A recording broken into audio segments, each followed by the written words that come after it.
Mis hijos intentaron robarme 10 millones. Y al final, me suplicaron de rodillas en la puerta que los dejara entrar. ¿Sabes lo que se siente cuando las personas que más amas te clavan un puñal por la espalda y luego te sonríen como si nada hubiera pasado? Hoy, voy a contarte algo que nunca pensé que contaría. Y si tú, por un segundo, sientes que esto te parece familiar, solo te pido que dejes un like y te suscribas.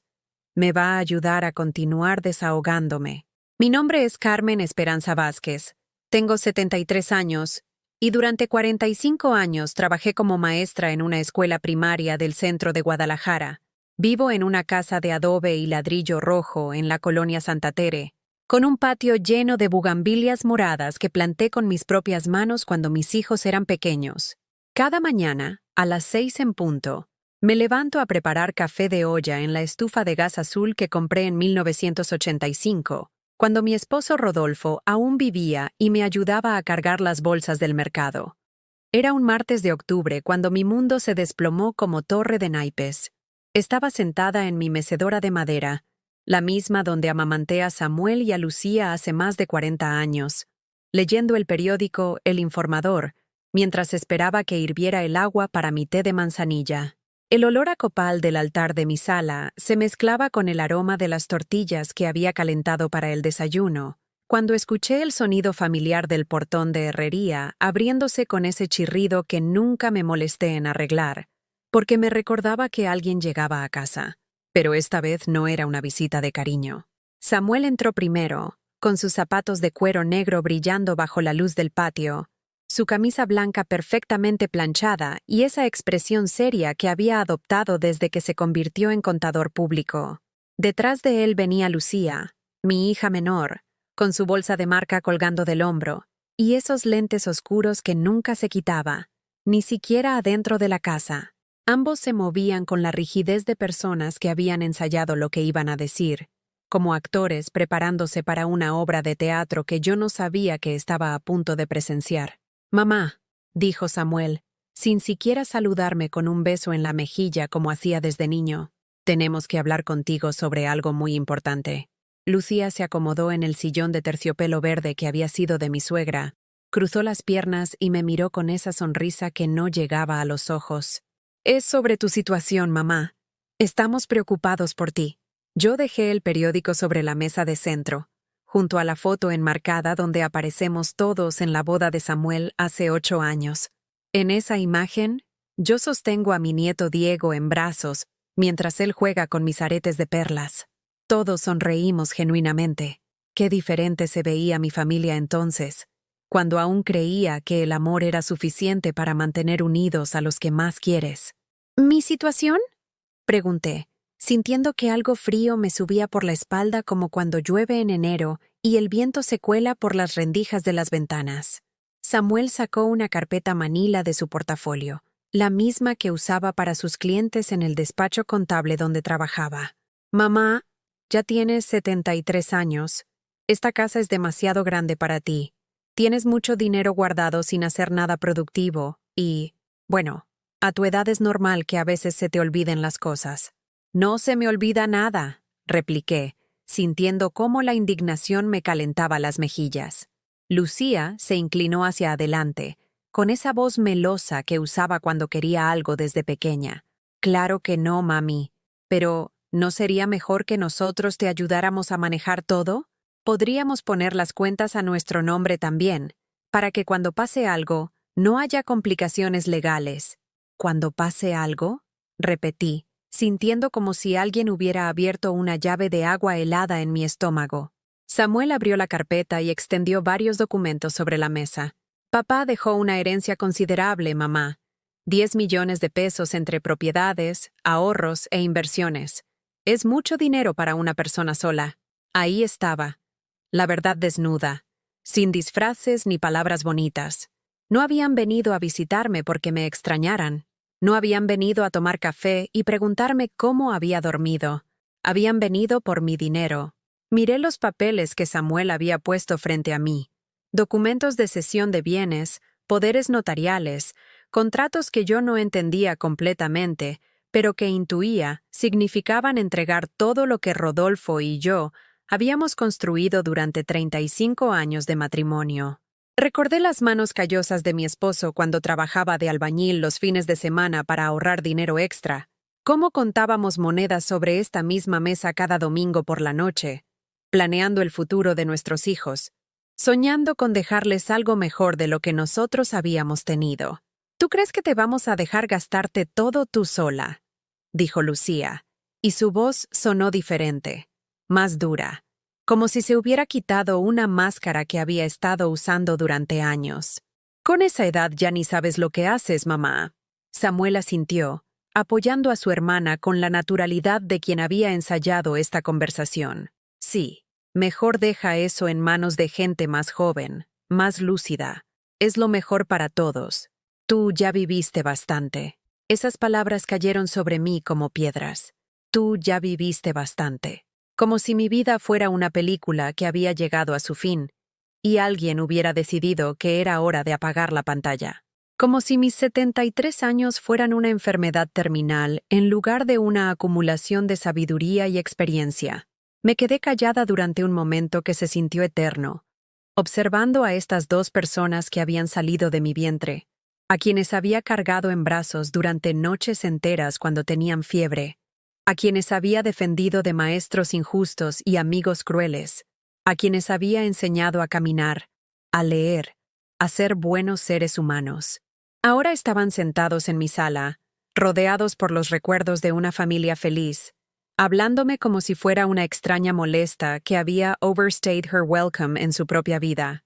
El silencio se volvió tan denso que pude escuchar el tic-tac del reloj de pared que había pertenecido a mi madre, el rumor lejano del tráfico en la avenida López Mateos, y el latido de mi propio corazón que parecía querer salirse de mi pecho. Fue entonces cuando vi a mi nieto Diego asomarse por la puerta de la cocina, con sus 8 años y esos ojos enormes que se parecían tanto a los de Samuel cuando era pequeño. El niño que solía correr hacia mí gritando, «¡Abuela Carmen!», cada vez que llegaba de visita, ahora me miraba con una timidez extraña, como si no supiera si tenía permiso para acercarse. «Ven acá, mi amor», le dije, extendiendo los brazos. Pero Lucía se levantó rápidamente y tomó al niño de la mano. «Diego, vete a jugar al patio. Los adultos estamos hablando de cosas importantes». El niño me miró una vez más antes de obedecer a su tía, y en esa mirada vi algo que me partió el alma. Lástima. Mi propio nieto me miraba con lástima, como si ya hubiera entendido que algo había cambiado para siempre en nuestra familia. Durante los siguientes meses, mientras yo intentaba procesar lo que había pasado en mi sala, Samuel y Lucía comenzaron a ejecutar su plan con la precisión de cirujanos operando a corazón abierto. No me di cuenta al principio porque llegaban con sonrisas y abrazos, cargando bolsas de pan dulce de la panadería San Antonio y fingiendo preocupación por mi bienestar. «Mamá, te ves cansada», decía Lucía mientras revisaba los papeles que yo tenía sobre la mesa del comedor. «¿Por qué no me dejas ayudarte con las cuentas del banco?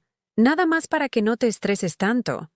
Samuel aparecía los sábados por la mañana con su laptop bajo el brazo, instalándose en la mesa de la cocina como si fuera su oficina personal. «Voy a organizarte todo digitalmente, mamá. Es más fácil así. Solo necesito que me des tus contraseñas para poder actualizar tu información». Yo, como la idiota confiada que había sido toda mi vida, les entregué cada clave, cada número de cuenta, cada documento que me pidieron. Pensé que estaban cumpliendo su promesa de cuidarme, de hacer mi vida más sencilla. Cuando Samuel me instaló una aplicación en mi teléfono para monitorear mi salud, pensé que era tierno que se preocupara tanto por mí. No sabía que esa aplicación también registraba mis llamadas y mi ubicación. Cuando Lucía me convenció de cambiar de médico porque el doctor Hernández ya está muy viejo y necesitas a alguien más actualizado, no sospeché que el nuevo doctor era amigo de su esposo y que había aceptado escribir reportes médicos falsos a cambio de dinero. Reportes que describían a una mujer mayor con signos de deterioro cognitivo y episodios de confusión y pérdida de memoria. Los viernes por la tarde se habían convertido en mi día favorito porque era cuando Diego venía a visitarme después de la escuela. Se sentaba conmigo en el patio trasero, entre las macetas de geranios rojos que florecían todo el año, y me contaba sobre sus clases, sus amigos, los libros que estaba leyendo. Yo le preparaba agua de horchata con canela y galletas Marías, las mismas que le daba a su papá cuando tenía su edad. Pero, un viernes de diciembre, cuando Diego llegó con su uniforme escolar arrugado y su mochila de Spider-Man, algo había cambiado en él. Se sentó a mi lado pero no me miró a los ojos. Jugaba nerviosamente con las correas de su mochila y respondía con monosílabos a mis preguntas. «¿Qué pasa, mi cielo?», le pregunté, acariciando su cabello negro que siempre olía a champú de manzana. Diego se quedó callado por un momento, mirando sus zapatos escolares que ya le quedaban pequeños. «Abuela Carmen, mi papá dice que tú estás enferma». Sentí como si alguien me hubiera golpeado en el estómago con un martillo. «¿Enferma? ¿De qué habló tu papá contigo? Dice que a veces se te olvidan las cosas importantes y que por eso ellos tienen que cuidar tu dinero ahora. Dice que es normal cuando las personas se hacen muy viejas, que tú no tienes la culpa pero que ya no puedes tomar decisiones sola». Las palabras de mi nieto me llegaron como puñaladas envueltas en la inocencia de un niño que repetía lo que los adultos le habían enseñado a creer. Mis propios hijos estaban usando a Diego para normalizar mi supuesta incapacidad, para que incluso mi nieto me viera como una anciana senil que necesitaba supervisión constante. «Diego, mírame», le dije, tomando su carita entre mis manos. «¿Tú crees que tu abuela está enferma? ¿Crees que se me olvidan las cosas?» El niño me miró con esos ojos enormes llenos de confusión. «No sé, abuela. Tú me acuerdas de todo, de mi cumpleaños, de mis calificaciones, hasta del nombre de mi maestra. Pero mi papá sabe más que yo». Esa noche, después de que Diego se fue con su mochila y su desconcierto, me senté en mi mecedora con una taza de té de tila que ya se había enfriado entre mis manos. La casa se sentía diferente, como si las paredes hubieran absorbido palabras venenosas que ahora flotaban en el aire que respiraba. Empecé a recordar pequeñas cosas que no había notado antes. La forma en que Samuel había empezado a hablarme más lento, como si no entendiera las cosas a la primera. Cómo Lucía había comenzado a repetir información que yo ya sabía. «Por si se te había olvidado, mamá». La manera en que ambos intercambiaban miradas cuando yo contaba alguna anécdota, como si estuvieran evaluando si tenía sentido lo que decía. Habían estado construyendo la narrativa de mi demencia poco a poco, como quien construye una casa ladrillo por ladrillo. Cada conversación, cada visita, cada gesto aparentemente cariñoso había sido parte de un plan más grande para justificar lo que estaban a punto de hacer. La confirmación llegó un jueves gris de enero, cuando María Elena, mi vecina de toda la vida, tocó a mi puerta con una expresión preocupada y una taza de café en las manos. «Carmen, perdóname que me meta donde no me llaman, pero necesito contarte algo», dijo mientras se sentaba en mi sala, en el mismo sillón donde Lucía me había hablado de mi situación meses atrás. María Elena había visto a Samuel entrando y saliendo de mi casa cuando yo no estaba. Lo había visto con un hombre desconocido, revisando papeles en mi patio, tomando fotos de mi sala y mi cocina. Cuando le preguntó qué hacía, Samuel le había dicho que estaban evaluando la casa para hacer algunas reparaciones que mamá necesita, pero que ella no se da cuenta que necesita. También los vi en el banco, Carmen. Los vi en Banamex con el licenciado Morales, ese abogado que tiene oficina por la avenida Chapultepec. Mi comadre trabaja ahí de secretaria y me contó que estaban preguntando sobre procedimientos para declarar a alguien incapacitado legalmente. Las palabras de María Elena cayeron sobre mí como agua helada. Mis hijos no solo querían mi dinero, querían quitarme mi dignidad, mi autonomía, mi derecho a existir como un ser humano completo. Querían convertirme en una menor de edad legal, en alguien que necesitaba permiso para comprar pan o decidir qué ropa ponerme. Esa noche no pude dormir. Me quedé sentada en mi cama, mirando las fotografías que tenía en mi mesa de noche. Samuel en su graduación de la universidad, con esa sonrisa orgullosa mientras yo lo abrazaba. Lucía el día de su boda, radiante en su vestido blanco, diciéndome que esperaba ser tan buena madre como yo había sido. Diego cuando era bebé, dormido en mis brazos mientras Rodolfo nos miraba con ternura desde el sillón. ¿En qué momento estas personas que amaba más que a mi propia vida se habían convertido en extraños calculadores? ¿En qué momento dejé de ser su madre para convertirme en su objetivo financiero? Al día siguiente, viernes 18 de enero, todo cambió para siempre. Regresé del mercado de abastos con bolsas llenas de chayotes, jitomates y carne para cocinar pozole rojo, planeando invitar a Samuel y Lucía el domingo para intentar hablar con ellos, para preguntarles directamente qué estaba pasando. Pero cuando llegué a mi portón de herrería, una mujer joven con uniforme de empleada doméstica me bloqueó el paso. «Disculpe, señora, pero no puede entrar», me dijo con voz firme pero evitando mirarme a los ojos. «¿Cómo que no puedo entrar? Esta es mi casa», respondí, sintiendo cómo las bolsas del mercado se me resbalaban de las manos. La señora Lucía me dio instrucciones muy claras. «Dice que usted ya no puede entrar sin autorización de la familia». «Lo siento mucho, pero son órdenes». Me quedé parada en la banqueta, bajo el sol implacable de las 3 de la tarde, mientras los chayotes rodaban por el pavimento y mis vecinos fingían no ver el espectáculo de una anciana siendo expulsada de su propia casa por una sirvienta que no conocía. Era como una pesadilla, pero estaba completamente despierta. Tuve que sentarme en el bordillo de la banqueta, con mis 73 años a cuestas y mis rodillas artríticas protestando contra el concreto frío, mientras procesaba lo que acababa de pasar. Los chayotes seguían rodando hacia la coladera, como si hasta los vegetales quisieran escapar de esta situación surrealista. Una señora que pasaba con su carrito del supermercado me miró con esa mezcla de lástima y curiosidad morbosa que la gente reserva para los accidentes de tráfico y las tragedias ajenas.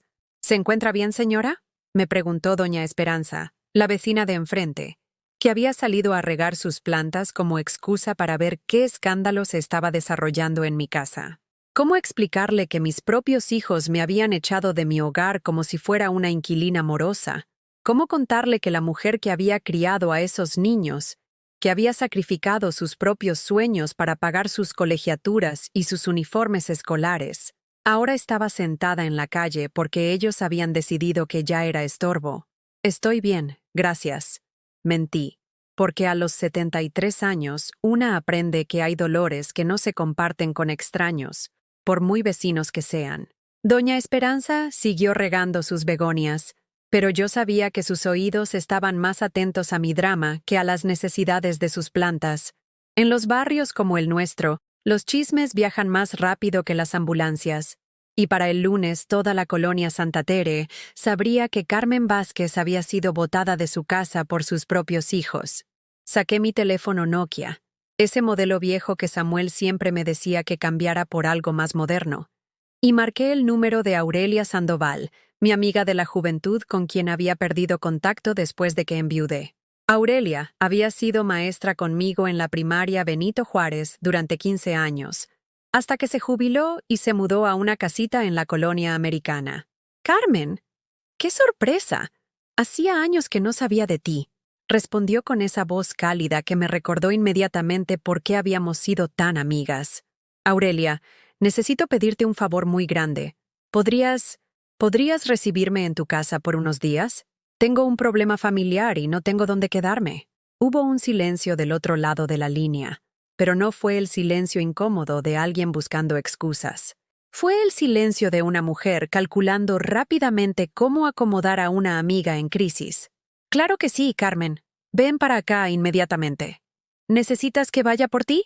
Aurelia llegó en su Chevy Cavalier blanco 20 minutos después, con el cabello más gris de como lo recordaba, pero con la misma sonrisa decidida que la había caracterizado siempre. Me ayudó a recoger los chayotes dispersos y las bolsas del mercado, sin hacer preguntas incómodas sobre por qué la dueña de una casa de 2 plantas estaba recogiendo verduras de la banqueta como una indigente. Durante el trayecto hacia su casa, le conté todo. Le conté sobre los documentos que Samuel había traído, sobre las mentiras médicas, sobre Diego preguntándome si estaba enferma, sobre la empleada doméstica que me había bloqueado la entrada a mi propia casa. Aurelia me escuchó sin interrumpir, asintiendo ocasionalmente y apretando el volante con más fuerza cada vez que yo le describía una nueva traición. «Hijos de la chingada», murmuró cuando terminé mi relato, Y esas palabras saliendo de la boca de una maestra jubilada que siempre había sido muy correcta, sonaron como la absolución que necesitaba. La casa de Aurelia era pequeña pero acogedora, con macetas de violetas africanas en todas las ventanas y el olor perpetuo a café de olla que caracteriza a las casas de las mujeres que han aprendido a vivir solas sin amargarse. Tenía una sala diminuta con un sofá de 2 plazas tapizado en tela floreada y una mesa de centro llena de revistas, vanidades y crucigramas medio resueltos. «Puedes quedarte el tiempo que necesites», me dijo mientras me mostraba el sofá donde dormiría. «Y no quiero escuchar ni una palabra sobre molestias o pagos. Las amigas están para estas cosas». Esa primera noche en casa de Aurelia, acostada en un sofá que no era mío, cubierta con una cobija que olía a suavizante de rosas, me quedé despierta hasta las 4 de la mañana llorando en silencio. No lloraba de rabia o de dolor físico. Lloraba de una tristeza tan profunda que parecía venir de mis huesos, de esa parte del alma donde guardamos las decepciones que nos cambian para siempre. Pensaba en todas las noches que había velado a Samuel cuando tenía fiebre de niño, poniendo toallas húmedas en su frente y cantándole canciones de Pedro Infante hasta que se quedaba dormido. Recordaba las veces que había trabajado dobles turnos para pagarle a Lucía sus clases de piano, porque ella insistía en que quería ser como las niñas ricas que tenían lecciones privadas. Evoqué cada cumpleaños, cada Navidad, cada logro escolar que había celebrado con ellos como si fueran mis propios triunfos. ¿Todo eso había sido una inversión a largo plazo para ellos? Cada beso de buenas noches, cada plato de comida caliente, cada te amo, mijo, ¿había sido simplemente la forma de asegurar su herencia futura? Los días en casa de Aurelia se volvieron una rutina melancólica. Me levantaba temprano porque a los 73 años el cuerpo ya no conoce el lujo de dormir hasta tarde. Preparaba café para las 2 y me sentaba en su pequeño jardín a ver crecer las plantas que ella cuidaba, con la paciencia de quien ya no tiene prisa por nada. Aurelia se iba a hacer sus compras o a visitar a sus propios nietos, y me dejaba sola con mis pensamientos y el rumor constante del tráfico en la Avenida México. Una semana después de instalarme en su sofá, mis hijos finalmente me llamaron. Primero fue Lucía, con esa voz dulcemente preocupada que había perfeccionado desde la infancia. «Mamá, ¿dónde andas? Fuimos a buscarte a la casa y no estás. Estamos muy preocupados por ti». «¿Preocupados?», repetí, sintiendo cómo la indignación me calentaba la cara. ¿Preocupados por la mujer a quien pusieron una sirvienta para que no entrara a su propia casa? Ay, mamá, eso fue un malentendido. Rosa malinterpretó las instrucciones. Solo queríamos que alguien estuviera ahí para cuidarte, para asegurarse de que no te pasara nada mientras estuvieras sola. Mentiras envueltas en papel de regalo. Manipulación disfrazada de amor maternal. ¿Dónde estás, mamá? Vamos por ti ahorita mismo. No voy a decirte dónde estoy. Y no quiero que vengan por mí. Quiero que me expliquen por qué contrataron a un abogado para declararme incapacitada. Quiero que me expliquen por qué le dijeron a Diego que estoy enferma de la cabeza. Hubo un silencio incómodo del otro lado de la línea. Mamá, no sé de qué estás hablando. Creo que alguien te está metiendo ideas raras en la cabeza. Eso me preocupa mucho. Ahí estaba otra vez.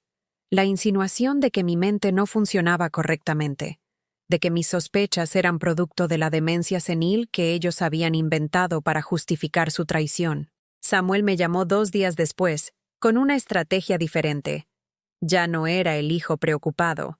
Era el contador público que me hablaba como si fuera una cliente problemática. «Mamá, necesitamos resolver este malentendido inmediatamente. Tienes responsabilidades financieras que no puedes abandonar así nada más. El predial de la casa hay que pagarlo este mes, y sin ti no podemos acceder a las cuentas». «¿Ah, sin mí no pueden acceder a las cuentas? Pero si ustedes me pidieron todas mis contraseñas hace meses, ¿para qué las querían si no era para acceder sin mí? Mamá, por favor no compliques las cosas. Solo regresa a la casa y arreglamos todo esto en familia». «No voy a regresar hasta que me expliquen qué están haciendo con mi dinero y por qué contrataron a un abogado sin mi conocimiento». Samuel exhaló con esa exasperación que solía mostrar cuando yo no entendía sus explicaciones sobre inversiones y rendimientos bancarios. Mira, mamá, si no regresas y no cooperas, vamos a tener que tomar medidas legales para proteger tu patrimonio. Es por tu propio bien. Amenazas. Ahora estaban amenazándome abiertamente. Después de esa llamada, me quedé sentada en el jardín de Aurelia, entre sus macetas de novios y sus rosales, entendiendo finalmente la magnitud de lo que estaba enfrentando. Mis hijos no solo querían mi dinero, estaban dispuestos a destruir mi reputación, mi dignidad y mi salud mental para conseguirlo. Y tenían las herramientas legales y los contactos profesionales para hacerlo. Era una guerra, y yo ni siquiera sabía que había comenzado. Esa misma tarde, mientras Aurelia veía su telenovela y yo fingía leer una revista Vanidades de hace 3 meses, mi teléfono vibró con una notificación de WhatsApp. Era un mensaje de Diego, mi nieto, y mi corazón se aceleró pensando que tal vez él quería verme, que tal vez extrañaba nuestras tardes de agua de horchata y galletas Marías. Pero cuando abrí el mensaje, me encontré con una foto que me rompió el alma en pedazos tan pequeños que no sabía si algún día podría recogerlos todos. Era una imagen de mi sala, mi propia sala, pero completamente transformada. Habían quitado la mecedora donde yo pasaba las tardes leyendo. Habían movido el sofá de terciopelo verde de mi suegra hacia la pared, y en el centro, donde antes estaba mi mesa de centro con las fotos familiares, ahora había un escritorio moderno de vidrio con una computadora que no reconocía. Diego había escrito: Abuela, mira cómo quedó tu sala. Papá dice que ahora va a hacer su oficina en casa porque tú ya no la usas. Ya no la usas. Como si yo hubiera muerto. Como si mi ausencia forzada fuera una decisión voluntaria, un retiro natural de la vida que ellos podían aprovechar para redistribuir mi espacio según sus conveniencias. Le mostré la foto a Aurelia, que estaba preparando quesadillas para la cena. Ella miró la imagen durante un momento largo. Después apagó la estufa y se sentó a mi lado en el sofá. Carmen, ¿tienes los papeles de la casa? ¿Tienes las escrituras originales? Sí, las tengo en mi bolsa. Siempre las cargo conmigo desde que Rodolfo murió, por si acaso. ¿Y el testamento de tu esposo? ¿Lo tienes también? Saqué los documentos de mi bolsa negra de piel, esa que había comprado en el mercado San Juan de Dios hace 15 años, y que me había acompañado a cada trámite importante de mi vida. Aurelia revisó cada papel con la minuciosidad de alguien que había pasado décadas lidiando con burocracias escolares, y sabía leer la letra pequeña. «Carmen, mira esto», me dijo, señalando una cláusula en el testamento que yo nunca había notado particularmente. «Tu esposo puso una condición muy específica aquí. Dice que si alguien intenta revocar tu poder legal sin que existan pruebas médicas legítimas y evaluaciones psiquiátricas oficiales de por lo menos 2 instituciones médicas reconocidas, todos los activos se congelan automáticamente y se mantienen bajo tu control exclusivo hasta que se resuelva la situación legalmente». Leí la cláusula una y otra vez, sintiendo cómo algo parecido a la esperanza comenzaba a crecer en mi pecho, como una planta pequeña, pero persistente. Rodolfo siempre había sido un hombre previsor, especialmente después de ver cómo los hermanos de su compadre Manuel se habían peleado por la herencia cuando el viejo murió. Pero nunca pensé que esa previsión me salvaría de mis propios hijos. «¿Qué significa esto exactamente?», le pregunté a Aurelia. «Significa que ellos no pueden hacer nada legal contra ti sin tener pruebas médicas reales. Y significa que si intentan hacerlo con documentos falsos, tú puedes activar esta cláusula y bloquear todo hasta que un juez determine quién tiene la razón». Esa noche no dormí, pero por primera vez en semanas no fue por tristeza, sino por algo parecido a la emoción. Tenía un arma que mis hijos no sabían que existía. Tenía una carta bajo la manga que Rodolfo había puesto ahí precisamente para protegerme de situaciones como esta. Al día siguiente, Aurelia me acompañó al bufete del licenciado Ramírez Contreras, un abogado que había manejado algunos asuntos legales de la escuela donde trabajábamos. Era un hombre de unos 60 años, con bigote gris, y esa manera pausada de hablar que caracteriza a los abogados que han visto demasiados dramas familiares, como para sorprenderse por algo. Le conté toda la historia: los documentos médicos falsos, las contraseñas que me habían pedido, la empleada doméstica que me había bloqueado la entrada, las amenazas de Samuel sobre tomar medidas legales.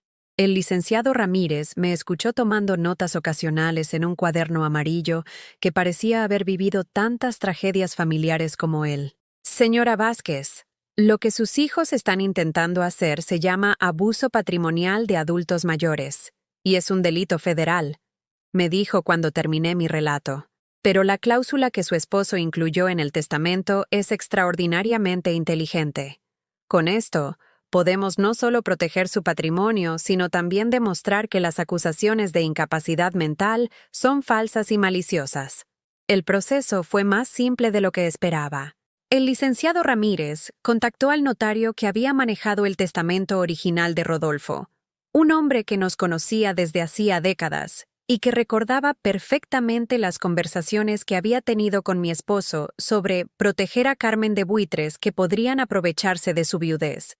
En una tarde de febrero, mientras Samuel y Lucía creían que yo estaba escondida como una anciana desamparada, yo estaba en la notaría firmando los documentos que activarían la cláusula de protección patrimonial. Con esto, señora Vázquez, todas las cuentas bancarias, propiedades e inversiones quedan bajo su control exclusivo hasta que se resuelva legalmente cualquier disputa sobre su capacidad mental, me explicó el notario. Sus hijos pueden intentar las acciones legales que quieran, pero no podrán tocar ni un peso de su patrimonio hasta que demuestren con documentos médicos legítimos que usted realmente necesita un tutor legal. Pero mi venganza apenas estaba comenzando. Esa misma tarde, regresé a mi casa acompañada del licenciado Ramírez y de un actuario judicial. La empleada doméstica que me había bloqueado la entrada una semana antes, ahora me abría el portón con una reverencia nerviosa, claramente confundida por mi séquito legal. Samuel estaba en mi sala, en mi casa, sentado detrás del escritorio de vidrio que había instalado donde antes estaba mi mesa de centro. Cuando me vio entrar, su expresión cambió de sorpresa a irritación, como si yo fuera una intrusa interrumpiendo su trabajo en su oficina personal. «Mamá, ¿qué haces aquí? ¿Quiénes son estas personas?» «Soy el licenciado Ramírez Contreras», se presentó mi abogado con la formalidad que estas situaciones requieren. «Represento legalmente a la señora Carmen Vázquez en este asunto patrimonial. Le notificamos oficialmente que todas las cuentas bancarias y propiedades bajo el nombre de la señora Vázquez han sido congeladas hasta nueva orden, y que cualquier intento de acceder a estos activos sin su autorización escrita constituye un delito federal». Samuel se levantó de mi escritorio con el rostro cada vez más pálido. «¿De qué están hablando? Mi madre tiene problemas de memoria. Nosotros estamos protegiendo su patrimonio por su propio bien. ¿Tiene usted documentos médicos oficiales que demuestren esa incapacidad?», preguntó el actuario. «Bueno, estamos en proceso de...» «No los tiene», interrumpí, sintiendo una fuerza en mi voz que no había sentido en meses. «Porque no existen.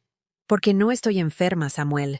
Estoy perfectamente lúcida y perfectamente consciente de que ustedes han estado planeando robarme todo lo que tu padre y yo construimos durante 35 años de matrimonio». En ese momento llegó Lucía, cargando bolsas de Liverpool y con esa expresión de sorpresa fingida que había perfeccionado desde adolescente. «Mamá, qué bueno que regresaste. Estábamos tan preocupados».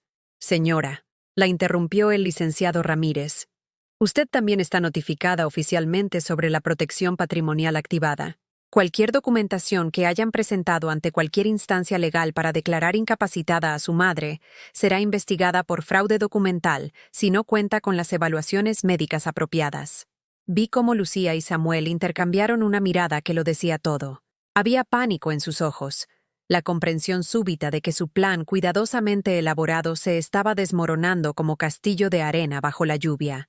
«Esto es ridículo», murmuró Samuel. «Es nuestra madre. Solo queremos cuidarla».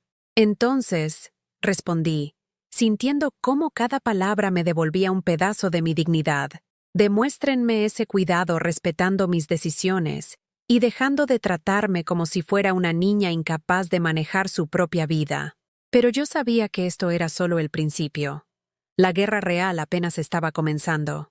Los días siguientes fueron una montaña rusa emocional que me tenía despierta hasta altas horas de la madrugada, repasando cada conversación, cada gesto, cada mirada que había intercambiado con mis hijos en los últimos meses. Había regresado a mi casa. Sí, pero ya no se sentía como mi hogar.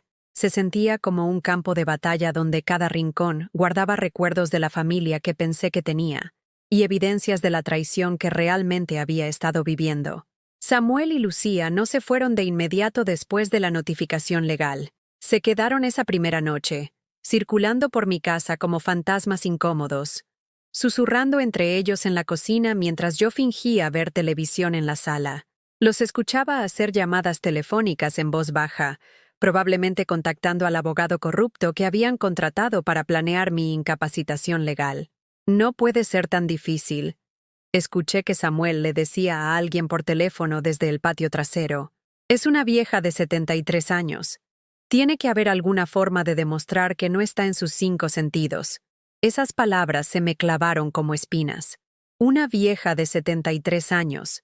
Yo había dejado de ser su madre para convertirme en un obstáculo administrativo, un problema legal que resolver, una cifra estadística que representaba la única cosa que se interponía entre ellos y mi dinero. Al día siguiente, viernes por la mañana, llegó Diego para su visita de rutina, pero esta vez venía acompañado de Lucía, que se quedó parada en la puerta de mi sala como si fuera una guardaespaldas, supervisando una reunión de alto riesgo. Mi nieto se sentó a mi lado en el sofá, pero mantuvo distancia física, como si hubiera recibido instrucciones específicas sobre cómo comportarse conmigo. Sus manitas jugaban nerviosamente con el dobladillo de su playera del América, y evitaba mirarme directamente a los ojos. «Diego, mi amor, ¿cómo estás? ¿Cómo te fue en la escuela esta semana?», le pregunté, tratando de sonar normal a pesar de que sentía la mirada vigilante de Lucía quemándome la nuca. «Bien, abuela», respondió en voz bajita, pero siguió mirando hacia donde estaba su tía en lugar de mirarme a mí. «¿Quieres que te prepare agua de horchata? ¿O prefieres un vasito de leche con chocolate?». Diego me miró finalmente, y en sus ojos vi algo que me partió el corazón. Confusión mezclada con miedo. «Mamá dice que ya no puedo comer cosas que tú me des porque a veces se te olvida si están buenas o no». Lucía se acercó rápidamente desde la puerta. «Lo que pasa, mamá, es que el doctor dice que a veces las personas mayores no se dan cuenta cuando la comida está echada a perder o cuando las fechas de caducidad ya pasaron. Es por seguridad, nada más». Otra mentira envuelta en preocupación maternal falsa. Otra forma de pintar mi supuesta incapacidad mental para que hasta mi propio nieto empezara a verme como una anciana peligrosa de quien había que protegerse. «Diego», le dije, tomando sus manitas entre las mías, «¿tú crees que tu abuela Carmen no sabe distinguir cuándo la comida está buena o mala? ¿Crees que la mujer que te ha cuidado desde que eras bebé de repente no sabe cocinar?». El niño me miró con esos ojos enormes llenos de confusión. Pude ver que estaba luchando internamente entre lo que sus padres le habían enseñado a creer y lo que sus propios recuerdos le decían sobre mí. «No lo sé, abuela. Mis papás saben más que yo». En ese momento supe que habían ganado una batalla importante. Habían logrado sembrar dudas sobre mi competencia mental, incluso en la persona que más me amaba incondicionalmente en el mundo. Mi propio nieto ahora me veía como alguien de quien había que cuidarse. Esa tarde, después de que Lucía se llevara a Diego con la excusa de que tenían que ir a comprar útiles escolares, me senté en mi mecedora mirando las bugambilias del patio que ya necesitaban ser podadas. El teléfono sonó, y cuando contesté, era una voz que no reconocía. «¿Señora Carmen Vázquez?». «Sí, soy yo». «Habla el doctor Martínez, del Hospital Civil. Su hijo Samuel me pidió que la contactara para programar una evaluación neurológica. Dice que la familia está preocupada por algunos episodios de confusión y pérdida de memoria que usted ha estado presentando». Ahí estaba, el siguiente paso en su plan. Ahora estaban contactando médicos directamente, probablemente ofreciéndoles dinero para que diagnosticaran problemas que no existían. «Doctor, con todo respeto, no he tenido ningún episodio de confusión ni pérdida de memoria.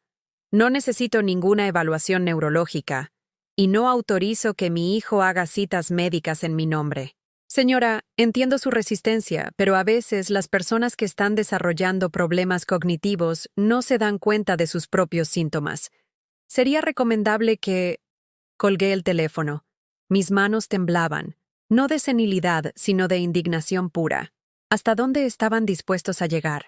¿Cuántos médicos, abogados y funcionarios públicos estaban dispuestos a sobornar para conseguir su objetivo? Esa noche, Samuel llegó a casa con una actitud diferente. Ya no era el hijo preocupado ni el contador profesional. Era un hombre desesperado que había agotado sus opciones sutiles y estaba preparado para la confrontación directa. «Mamá, necesitamos hablar seriamente», me dijo, sentándose frente a mí en la sala sin quitarse los zapatos, algo que yo siempre le había pedido que hiciera desde niño. «Habla», le respondí, cruzando los brazos. Esta situación ya se salió de control. Estás actuando de manera irracional. Contrataste abogados para pelear contra tu propia familia. Estás rechazando ayuda médica que claramente necesitas. Esto no puede seguir así. ¿Esto no puede seguir así? ¿Te refieres a que ya no pueden robarme mi dinero tan fácilmente como pensaban? Samuel se levantó del sillón con violencia, como si mis palabras fueran golpes físicos. No estamos tratando de robarte nada. Estamos tratando de protegerte de ti misma. Mírate, mamá. Estás paranoica. Crees que todo el mundo está en tu contra. No confías ni en tus propios hijos. Tengo razones para no confiar en ustedes. Le respondí con una calma que me sorprendió incluso a mí misma. Tengo una empleada doméstica que me dijo que no podía entrar a mi propia casa. Tengo un nieto que me tiene miedo porque le dijeron que estoy loca. Tengo médicos que no conozco haciendo citas para evaluarme sin mi consentimiento. ¿Tú crees que eso es paranoia, Samuel? Mi hijo me miró con una expresión que nunca había visto antes en su rostro. Era desprecio puro, sin disfraces ni pretensiones de cariño filial. ¿Sabes qué, mamá? Está bien. Quédate con tu dinero. Vive sola en esta casa enorme, sin familia, sin nadie que te cuide cuando realmente empieces a necesitarlo. Pero no vengas llorando cuando te des cuenta de que el dinero no puede comprarte compañía ni cariño. Se fue esa noche, llevándose sus cosas y el escritorio de vidrio que había instalado en mi sala. Lucía vino al día siguiente a recoger algunas pertenencias que había dejado en el cuarto de visitas, y su despedida fue igual de fría. Espero que seas feliz, mamá. Espero que valga la pena cambiar a tu familia por un montón de billetes. Se fueron, pero yo sabía que no se habían rendido. Conocía a mis hijos lo suficiente para saber que cuando querían algo, no se detenían ante nada para conseguirlo. Esta había sido solo su primera estrategia fallida. Seguramente estaban planeando su siguiente movimiento. Y tenía razón. Una semana después, mientras regaba mis bugambilias en el patio trasero, mi vecina María Elena tocó a mi puerta con una expresión preocupada y un periódico en las manos. «Carmen, ¿has visto esto?», me preguntó, extendiéndome el periódico local El Occidental, abierto en la sección de avisos clasificados. Ahí, en letras negras sobre fondo blanco, había un anuncio que me dejó sin respiración. Familia busca información sobre paradero y estado mental de Carmen Esperanza Vázquez, 73 años, quien sufre de demencia senil y puede representar peligro para sí misma y para terceros. Si la han visto o tienen información sobre su ubicación, favor de contactar a Samuel Vázquez al teléfono. Habían publicado un anuncio en el periódico pintándome como una anciana demente y peligrosa que andaba perdida por la ciudad. Estaban destruyendo mi reputación públicamente, asegurándose de que cualquier persona que me conociera empezara a verme como una loca senil de quien había que cuidarse. Pero esta vez, en lugar de llorar o deprimirme, sentí algo diferente creciendo en mi pecho. Era ira, era determinación, era la comprensión clara de que si ellos querían jugar sucio, yo tenía más experiencia de la que imaginaban. Era hora de mostrarles quién era realmente Carmen Esperanza Vázquez. El anuncio en el periódico fue la gota que derramó el vaso, pero también fue el error que necesitaba para demostrar hasta dónde estaban dispuestos a llegar mis hijos. Esa misma tarde, recorté el anuncio con las tijeras de cocina y lo guardé en una carpeta junto con todos los documentos que había estado recopilando. Los reportes médicos falsos, las grabaciones de las llamadas telefónicas amenazantes, las fotografías que había tomado de mi sala convertida en oficina sin mi permiso. Cada pieza de evidencia era un ladrillo más en la muralla de mi defensa legal. pero también era una puñalada más en el corazón de una madre que había creído durante 73 años que el amor familiar era incondicional y sagrado. Al día siguiente, me presenté en las oficinas del periódico El Occidental con mi mejor vestido, el azul marino que había usado para la graduación de Samuel, y con una dignidad que había estado forjando a fuego lento durante semanas de humillaciones. Pedí hablar con el editor responsable de los clasificados, un hombre joven de unos 30 años que me recibió con la cortesía nerviosa de quien intuye que está a punto de meterse en problemas legales. «Señor, soy Carmen Esperanza Vázquez», le dije, poniendo mi credencial de elector sobre su escritorio. «Soy la mujer que aparece descrita en este anuncio clasificado como una demente perdida y peligrosa». El hombre revisó el anuncio y después me miró con una mezcla de confusión y pánico creciente. «Señora, nosotros no sabíamos que...». Por supuesto que no sabían, porque las personas que pagaron este anuncio mintieron sobre mi condición mental y mi paradero. Estoy perfectamente lúcida. Vivo en mi casa y jamás he representado peligro para nadie. Este anuncio es difamatorio y fue publicado con la intención maliciosa de dañar mi reputación. Le expliqué toda la situación, el intento de mis hijos de declararme incapacitada, los documentos médicos falsificados, la conspiración para apoderarse de mi patrimonio. El editor tomó notas frenéticamente mientras yo hablaba, claramente consciente de que su periódico había sido utilizado como instrumento en un fraude familiar. «Señora Vázquez, retiraremos el anuncio inmediatamente y publicaremos una disculpa si usted lo desea. No teníamos idea de que la información era falsa». «No quiero disculpas», le respondí con la firmeza que había aprendido a cultivar en estas semanas de guerra familiar. «Quiero que me proporcionen toda la información sobre quién pagó este anuncio, cuándo lo pagaron, y si tienen grabaciones de las conversaciones donde presentaron esta información falsa sobre mí».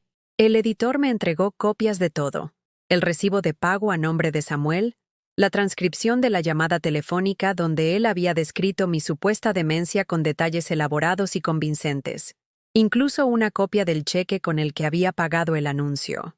Cada documento era una prueba más de la conspiración que habían montado contra mí. Esa misma tarde, mi abogado presentó una demanda por difamación contra Samuel, usando el anuncio del periódico como evidencia principal. Pero yo sabía que ellos no se detendrían ahí. Conocía a mis hijos, y cuando se sentían acorralados, su creatividad para lastimar se volvía infinita. No tuve que esperar mucho para descubrir su siguiente movimiento. El domingo por la mañana, mientras me preparaba para ir a misa en la parroquia de San José como había hecho durante 40 años, mi teléfono empezó a sonar sin parar. Primero fue doña Esperanza, mi vecina de enfrente. «Carmen, ¿estás bien? Vi unas publicaciones en Facebook que me tienen muy preocupada». Después llamó Refugio, la señora que vendía elotes en la esquina de mi calle. «Señora Carmen, ¿es cierto lo que están diciendo de usted en las redes sociales?». Luego fue el padre González, de la parroquia de San José. «Carmen, hija, han llegado a mis oídos algunos rumores sobre tu salud mental que me tienen muy inquieto». Con el corazón acelerado, le pedí a Aurelia que me ayudara a revisar Facebook, esa red social que yo nunca había entendido completamente, pero que aparentemente se había convertido en el nuevo campo de batalla donde mis hijos habían decidido destruir mi reputación. Lo que encontramos me dejó sin palabras. Lucía había creado una publicación en su perfil personal, con una foto mía tomada sin mi conocimiento donde aparezco sentada en mi mecedora, con el cabello un poco despeinado por el viento.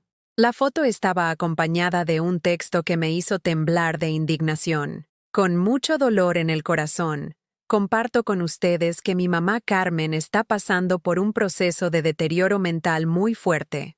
Ha comenzado a tener episodios de paranoia donde cree que su propia familia quiere hacerle daño. Se ha vuelto agresiva, desconfiada, y ya no reconoce a las personas que más la aman. Le hemos rogado que acepte ayuda médica, pero se niega rotundamente. Como familia, estamos devastados viendo cómo la mujer que tanto amamos se está perdiendo en su propia mente. Pedimos sus oraciones para que encuentre la paz y acepte el tratamiento que necesita». La publicación tenía 73 comentarios de personas que yo conocía desde hacía décadas. Maestras que habían trabajado conmigo, vecinas que me saludaban todos los días, padres de familia cuyos hijos había educado durante años, todos expresando lástima por mi deterioro mental y admiración por la paciencia y amor que mis hijos mostraban en esta difícil situación familiar. Samuel había compartido la publicación de su hermana, agregando su propio comentario. Es muy doloroso ver cómo nuestra mamá se aleja de nosotros debido a una enfermedad que no puede controlar, pero seguiremos luchando por ella, sin importar cuánto nos rechace o cuánto nos lastime con sus acusaciones. El amor de familia es más fuerte que cualquier enfermedad. Habían convertido mi resistencia a su robo en síntomas de demencia. Habían transformado mi defensa legal legítima en episodios paranoides. Habían pintado mi negativa a ser estafada como agresividad senil. Y lo habían hecho públicamente, frente a toda mi comunidad, asegurándose de que cualquier persona que me viera en la calle me mirara con lástima en lugar de respeto. Pero lo más doloroso de todo eran los comentarios. Personas que me conocían desde hacía décadas ahora escribían cosas como: «Pobrecita doña Carmen, qué tristeza verla así», y «¿Qué hijos tan nobles tiene? Cualquiera ya la habría abandonado». Y «Es normal a esa edad. Mi abuelita también se puso muy difícil antes de morir». En una sola publicación de Facebook, mis hijos habían logrado lo que meses de manipulación legal no habían conseguido: convertirme en una víctima de mi propia supuesta enfermedad mental ante los ojos de toda mi comunidad. Esa noche, después de leer cada comentario con el masoquismo de quien no puede dejar de tocar una herida que duele, me senté en mi mecedora del patio trasero y lloré como no había llorado desde que murió Rodolfo. Pero no lloré de tristeza, lloré de rabia, lloré de indignación, lloré de una furia tan pura que me asustó a mí misma. Aurelia se quedó conmigo esa noche, durmiendo en el sofá de la sala por si yo necesitaba compañía. A las 3 de la madrugada, me encontró sentada en la cocina con una taza de té frío entre las manos, mirando las fotografías familiares que tenía pegadas en el refrigerador. «Carmen, ¿estás bien? ¿Sabes qué es lo más triste de todo esto, Aurelia?», le dije sin apartar la vista de una foto donde Samuel y Lucía aparecen abrazándome el día del Día de las Madres del año pasado. No es que quieran mi dinero. El dinero va y viene. Lo que me duele es que estén dispuestos a destruir mi dignidad, mi reputación, mi lugar en esta comunidad donde he vivido toda mi vida, solo para conseguirlo. Aurelia se sentó a mi lado y puso su mano sobre la mía. «Carmen, te conozco desde hace más de 30 años. Cualquier persona que realmente te conozca sabe que tú no estás loca. Las mentiras tienen patas cortas. Pero la gente que no me conoce bien va a creer lo que leyó en Facebook. Y mis nietos van a crecer pensando que su abuela Carmen era una loca senil que se volvió contra su propia familia». En ese momento tomé una decisión que cambiaría todo. Me levanté de la mesa de la cocina, fui a mi cuarto y saqué del closet una caja de zapatos donde guardaba documentos importantes que nadie más conocía. Dentro estaba algo que ni siquiera mi abogado sabía que existía: una grabación de audio que había hecho en mi teléfono el día que Samuel y Lucía vinieron por primera vez a hablarme de mi situación. Era una grabación de 45 minutos donde se escuchaba claramente cómo mis hijos planeaban declararme incapacitada, cómo habían contactado al médico corrupto, cómo habían discutido la división de mi patrimonio, como si yo ya estuviera muerta. Todo estaba ahí, en sus propias voces, sin posibilidad de negación o manipulación. Rodolfo siempre me había dicho que cuando la gente te subestima por ser mujer mayor, esa subestimación se convierte en tu arma secreta. Era hora de usarla. Al día siguiente, lunes por la mañana, me vestí con mi traje sastre gris, el que había usado para las juntas importantes en la escuela. Me peiné el cabello en un chongo impecable y me maquillé con el cuidado de una mujer que sabe que está a punto de librar la batalla más importante de su vida. Aurelia me acompañó a las oficinas de TV Azteca Guadalajara, donde había conseguido una cita con la productora del programa matutino Buenos Días, Jalisco. La productora, una mujer de unos 40 años llamada Patricia Morales, me recibió en su oficina llena de pantallas de televisión y premios periodísticos. Le conté mi historia completa, sin omitir detalles, mostrándole cada documento, cada evidencia, cada prueba de la conspiración que mis hijos habían montado contra mí. Señora Vázquez, me dijo Patricia después de escuchar mi relato durante 1 hora. Esta es exactamente el tipo de historia que necesitamos contar. El abuso patrimonial contra adultos mayores es una epidemia silenciosa en México y la mayoría de las víctimas nunca tienen oportunidad de defenderse públicamente. Pero yo tenía algo más que mostrarle. Saqué mi teléfono Nokia y le reproduje fragmentos de la grabación que había hecho secretamente el día que Samuel y Lucía vinieron a hablarme de mi situación. La voz de Samuel se escuchaba clara y fría. «Mira, Lucía, el médico dice que con los reportes que le dimos puede justificar un diagnóstico de demencia senil. Va a costar 5,000 pesos extra, pero vale la pena si podemos acelerar el proceso legal». Y la voz de Lucía, igualmente calculadora. «¿Y qué pasa si mamá se resiste? ¿Si trata de defenderse? ¿Una vieja de 73 años contra 2 profesionistas con contactos legales? Por favor. Además, ¿quién le va a creer? Ya tiene edad para que la gente asuma que está perdiendo la cabeza». Patricia escuchó la grabación con los ojos cada vez más abiertos. «Señora Vázquez, ¿me autoriza a usar esta grabación al aire? Con esto podemos demostrar que todo lo que le hicieron fue premeditado y malicioso. Use todo lo que necesite», le respondí. «Ya no tengo nada que perder.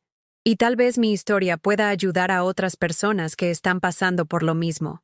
El programa se transmitió el miércoles por la mañana. Yo aparecí sentada en el estudio, con mis manos tranquilas sobre mi regazo, hablando con la serenidad de una mujer que había decidido no permitir que nadie más la humillara. Conté mi historia sin lágrimas, sin dramatismo, solo con la dignidad de los hechos y la fuerza de la verdad. Cuando reprodujeron los fragmentos de la grabación, pude ver en el rostro de la conductora la misma indignación que yo había sentido durante semanas. Los teléfonos del programa comenzaron a sonar inmediatamente con llamadas de televidentes que querían expresar su apoyo o contar historias similares de abuso familiar. «Lo que queremos que entiendan nuestros televidentes», dije mirando directamente a la cámara, «es que no importa cuántos años tengas, no importa si eres hombre o mujer, nadie tiene derecho a robarte tu dignidad ni tu patrimonio. Y si eres hijo o hija de una persona mayor, recuerda que tus padres no son una inversión que vas a cobrar cuando mueran. Son seres humanos que merecen respeto hasta el último día de sus vidas». El impacto fue inmediato y devastador para Samuel y Lucía. A las 2 horas de la transmisión, mi teléfono empezó a sonar con llamadas furiosas de ambos. Samuel fue el primero. «Mamá, estás loca. ¿Cómo se te ocurre ir a la televisión a hablar de asuntos privados de la familia? Nos has ridiculizado públicamente». «Samuel», le respondí con una calma que me sorprendió. «Yo no los ridiculicé. Ustedes se ridiculizaron solos cuando decidieron conspirar contra su propia madre. Yo solo conté la verdad. Esa grabación la hiciste sin nuestro consentimiento. Eso es ilegal. En México, una persona tiene derecho a grabar conversaciones en su propia casa para protegerse de delitos. Consulta con tu abogado corrupto, Samuel. Estoy segura de que él te puede explicar las leyes mejor que yo». Lucía llamó 20 minutos después, con una estrategia diferente. Ya no era la hija manipuladora, ahora era la víctima incomprendida. «Mamá, ¿cómo pudiste hacernos esto? Somos tu familia. Toda la gente que conocemos vio el programa. Los padres de familia en la escuela de Diego están hablando de nosotros. Le has arruinado la reputación a tu propio nieto». «Lucía, la reputación de Diego se arruinó el día que ustedes decidieron publicar mentiras sobre mi salud mental en Facebook. Un niño no debe crecer viendo a sus padres destruir a su abuela por dinero. No es por dinero. Es porque estás enferma y no lo quieres aceptar. Entonces demuéstralo. Llévame con un neurólogo independiente, con un psiquiatra que no sea amigo de tu esposo, con cualquier médico legítimo que quieras. Si realmente estoy enferma, los estudios médicos reales lo van a demostrar». Hubo un silencio largo del otro lado de la línea. Sabíamos las dos que ningún médico legítimo encontraría evidencia de demencia o deterioro cognitivo en mí. «Ya no podemos arreglar esto en familia», murmuró Lucía finalmente. «Todo esto se salió de control. Se salió de control el día que decidieron tratarme como si fuera su propiedad en lugar de su madre. Los días siguientes fueron una revelación sobre el poder de la verdad cuando se cuenta públicamente. Recibí llamadas de apoyo de personas que ni siquiera conocía, cartas de otras mujeres mayores que habían pasado por situaciones similares, incluso visitas de periodistas de otros medios que querían profundizar en el tema del abuso patrimonial contra adultos mayores. Pero lo más importante fue la llamada que recibí el viernes por la tarde.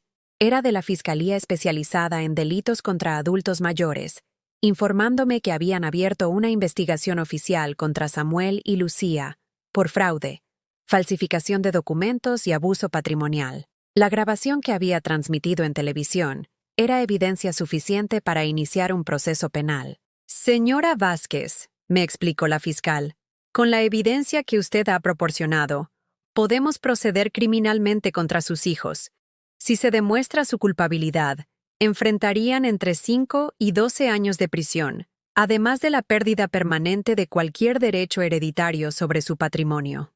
Esa noche, mientras cenaba sola en mi cocina una quesadilla de flor de calabaza que había preparado con ingredientes del mercado, reflexioné sobre la ironía de la situación. Mis hijos habían intentado usar mi edad y mi género contra mí, asumiendo que una mujer mayor era vulnerable por definición. No habían contado con que esa misma mujer mayor tenía 73 años de experiencia enfrentando adversidades. 73 años aprendiendo a ser fuerte cuando el mundo esperaba que fuera débil. El sábado por la mañana, mientras regaba mis bugambilias en el patio trasero, escuché que alguien tocaba mi portón. Era Diego, mi nieto, acompañado de Samuel, pero esta vez el niño no se escondía detrás de su padre. Corrió hacia mí con esa espontaneidad que los adultos pierden cuando aprenden a calcular cada gesto. «Abuela Carmen, te vi en la televisión. Mis amigos de la escuela dicen que eres famosa». Lo abracé sintiendo cómo algo se reparaba dentro de mi pecho. Diego no me veía como una anciana demente. Me veía como la abuela que había salido en televisión, que había sido valiente, que había luchado por lo que era correcto. Samuel se quedó parado junto al portón, con una expresión que no había visto nunca en su rostro. No era el contador arrogante, ni el hijo manipulador. Era un hombre derrotado que había calculado mal y ahora enfrentaba las consecuencias de sus acciones. «Mamá», me dijo con una voz que sonaba extrañamente pequeña, «necesitamos hablar». «Ahora sí quieres hablar», le respondí, sin soltar a Diego de mi abrazo. Después de meses de conspirar a mis espaldas, después de publicar mentiras sobre mi salud mental, después de tratar de robarme mi casa y mi dinero, ahora quieres hablar. Las cosas se salieron de control. No era así como lo habíamos planeado. ¿No era así como lo habían planeado? ¿Cuál era el plan entonces, Samuel? ¿Declararme loca en silencio? ¿Robar mi patrimonio en secreto? ¿Y esperar que me muriera sin causar problemas? Diego me miró con confusión, claramente sin entender completamente la conversación, pero sintiendo la tensión entre su padre y yo. «Abuela», me susurró al oído, ¿mi papá hizo algo malo? Era la pregunta que no sabía cómo responder. ¿Cómo le explicas a un niño de 8 años que su padre había intentado robar a su propia madre? ¿Cómo proteges la inocencia de un nieto sin mentir sobre la realidad de lo que había pasado? Tu papá tomó algunas decisiones equivocadas, mi amor. Pero los adultos a veces podemos arreglar nuestros errores si estamos dispuestos a hacer lo correcto.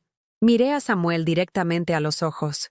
La pregunta es si estás dispuesto a hacer lo correcto, hijo.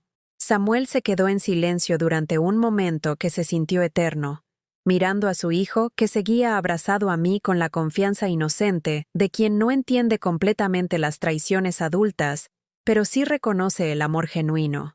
Pude ver en los ojos de mi hijo mayor algo que no había visto en meses. Vergüenza real. No la vergüenza fingida de quien ha sido descubierto, sino la vergüenza profunda de quien finalmente se da cuenta de la magnitud de lo que ha hecho. «Diego, ve a jugar al patio trasero», le dijo a su hijo con una voz más suave de la que había usado conmigo en mucho tiempo. «Tu abuela y yo tenemos que platicar de cosas de adultos». El niño me dio un beso en la mejilla y corrió hacia las bugambilias, donde empezó a buscar cochinillas debajo de las hojas como yo le había enseñado a hacer desde que era muy pequeño. Samuel y yo nos quedamos solos bajo la sombra del limonero que Rodolfo había plantado cuando Diego nació. Mamá, la fiscalía me citó para declarar el lunes, me dijo Samuel, sentándose en una de las sillas de plástico que tenía en el patio. Mi abogado dice que con la grabación que presentaste y toda la evidencia que tienes, Lucía y yo podríamos enfrentar hasta 12 años de cárcel. ¿Y eso te preocupa? Le pregunté sin sentarme, manteniéndome de pie con la dignidad de una mujer que ya había decidido no mostrar debilidad ante quien había intentado destruirla. Por supuesto que me preocupa. Tengo un hijo. Tengo responsabilidades. No puedo ir a la cárcel. Ahí estaba otra vez. No había remordimiento por haberme lastimado. No había disculpas por haber tratado de robarme. Solo preocupación por las consecuencias que él tendría que enfrentar. Samuel, durante 8 meses ustedes planearon declararme incapacitada legalmente. Contrataron médicos corruptos. Falsificaron documentos. Me echaron de mi propia casa. Destruyeron mi reputación públicamente. Y hasta usaron a mi nieto para hacerme creer que estaba perdiendo la cabeza. ¿En algún momento de todo ese proceso pensaste en las consecuencias que yo tendría que enfrentar? Mi hijo bajó la mirada hacia sus zapatos. Esos zapatos de cuero brillante que yo había admirado alguna vez como símbolo del éxito profesional que había logrado. No era personal, mamá. Era solo que necesitábamos el dinero. Lucía y Jorge están a punto de divorciarse, y él va a pedir la mitad de todo. Yo tengo deudas de la oficina que no puedo pagar. Pensamos que si tú ya no podías manejar tus finanzas, nosotros podríamos... ¿Que no era personal? Repetí, sintiendo cómo la indignación me subía por la garganta como bilis. Samuel, trataron de declararme loca. Hicieron que mi propio nieto me tuviera miedo. Me sacaron de mi casa como si fuera una extraña. ¿Cómo que no era personal? Nunca quisimos lastimarte. Solo queríamos asegurar el futuro de la familia. ¿El futuro de la familia? ¿Qué familia, Samuel? ¿La familia que destruyeron cuando decidieron ver a su madre como una cuenta bancaria con patas? ¿La familia que se acabó el día que prefirieron el dinero por encima del respeto? En ese momento, Diego regresó corriendo desde el patio trasero con una cochinilla en la palma de su mano pequeña. Abuela, mira, encontré una súper grande. ¿Me ayudas a ponerla en tu jardín para que se coma las plagas? Su inocencia era como un rayo de luz en medio de la oscuridad que había consumido a mi familia. Este niño todavía me veía como la abuela que lo amaba incondicionalmente, que le enseñaba sobre insectos beneficiosos y le preparaba agua de horchata. Para él, yo seguía siendo la misma persona de siempre. Claro que sí, mi amor, le dije, tomando la cochinilla con cuidado. Las cochinillas son muy importantes porque mantienen las plantas sanas sin usar químicos dañinos. Mientras ayudaba a Diego a colocar la cochinilla en una hoja de rosa, sentí la mirada de Samuel sobre nosotros. Cuando volteé a verlo, había lágrimas en sus ojos, pero no sabía si eran lágrimas de arrepentimiento genuino o lágrimas de autocompasión por las consecuencias que enfrentaba. Diego, le dijo Samuel a su hijo, ya nos tenemos que ir. Tu mamá nos está esperando. ¿No puedo quedarme más tiempo con mi abuela? Hace mucho que no vengo. Otro día, hijo. Ahora tenemos que irnos. Después de que Diego se despidiera de mí con la promesa de regresar pronto, Samuel y yo nos quedamos solos otra vez. Era mi oportunidad de preguntarle algo que me había estado atormentando durante semanas. Samuel, necesito que me contestes algo con honestidad. ¿Desde cuándo planeaban esto? ¿Desde cuándo dejé de ser su madre para convertirme en su objetivo financiero? Mi hijo se pasó las manos por el cabello, con esa gesticulación nerviosa que había tenido desde niño cuando sabía que había hecho algo malo. Desde que papá murió, admitió finalmente. Desde que supimos cuánto dinero había dejado. Al principio solo era curiosidad, pero después empezamos a calcular cuánto tiempo podrías vivir, cuánto dinero podrías gastar. ¿Qué pasaría si desarrollabas alguna enfermedad costosa? Sus palabras me golpearon como puñetazos físicos. Desde que Rodolfo murió, desde el momento más vulnerable de mi vida, cuando estaba llorando la pérdida del hombre que había amado durante 35 años, mis hijos ya estaban calculando cuándo podrían cobrar su herencia. Mientras yo lloraba la muerte de su padre en ese funeral, mientras yo no podía ni siquiera levantarme de la cama del dolor, ustedes ya estaban planeando cómo quitarme lo que él me había dejado para cuidarme. No fue así, mamá. No fue tan calculado al principio. ¿No? Entonces, ¿cuándo se volvió calculado, Samuel? ¿Cuándo exactamente decidieron que yo era un obstáculo que tenían que remover? Samuel no respondió, pero su silencio fue respuesta suficiente. En ese momento sonó mi teléfono. Era Lucía, pero esta vez su voz sonaba diferente. No era la hija manipuladora ni la víctima incomprendida. Era una mujer desesperada. Mamá, por favor, necesito que hablemos. Jorge presentó los papeles del divorcio y está pidiendo la mitad de todo, incluyendo la casa. Si yo voy a la cárcel por esto del fraude, voy a perder a mis hijos. Por favor, necesito que retires la denuncia. Lucía, ¿dónde está Diego? Samuel dice que estás con él. Mentí. No estoy con Diego. Estoy en casa de mi abogado, tratando de encontrar una salida a este desastre. Diego está con Jorge, y él dice que si yo tengo antecedentes penales, va a pelear por la custodia completa. Ahí estaba la verdadera razón de su llamada. No era arrepentimiento por haberme lastimado. Era pánico por las consecuencias que sus acciones tendrían en su propia vida. Mamá, por favor, sé que nos equivocamos. Sé que fue terrible lo que hicimos, pero somos tu familia. No puedes mandarnos a la cárcel. Lucía, ustedes no me trataron como familia cuando decidieron conspirar contra mí. Me trataron como un problema que resolver, como un obstáculo que remover. ¿Por qué ahora sí quieren que los trate como familia? Porque lo somos. Por más errores que hayamos cometido, seguimos siendo tus hijos. Seguimos siendo la familia que papá quería que cuidaras.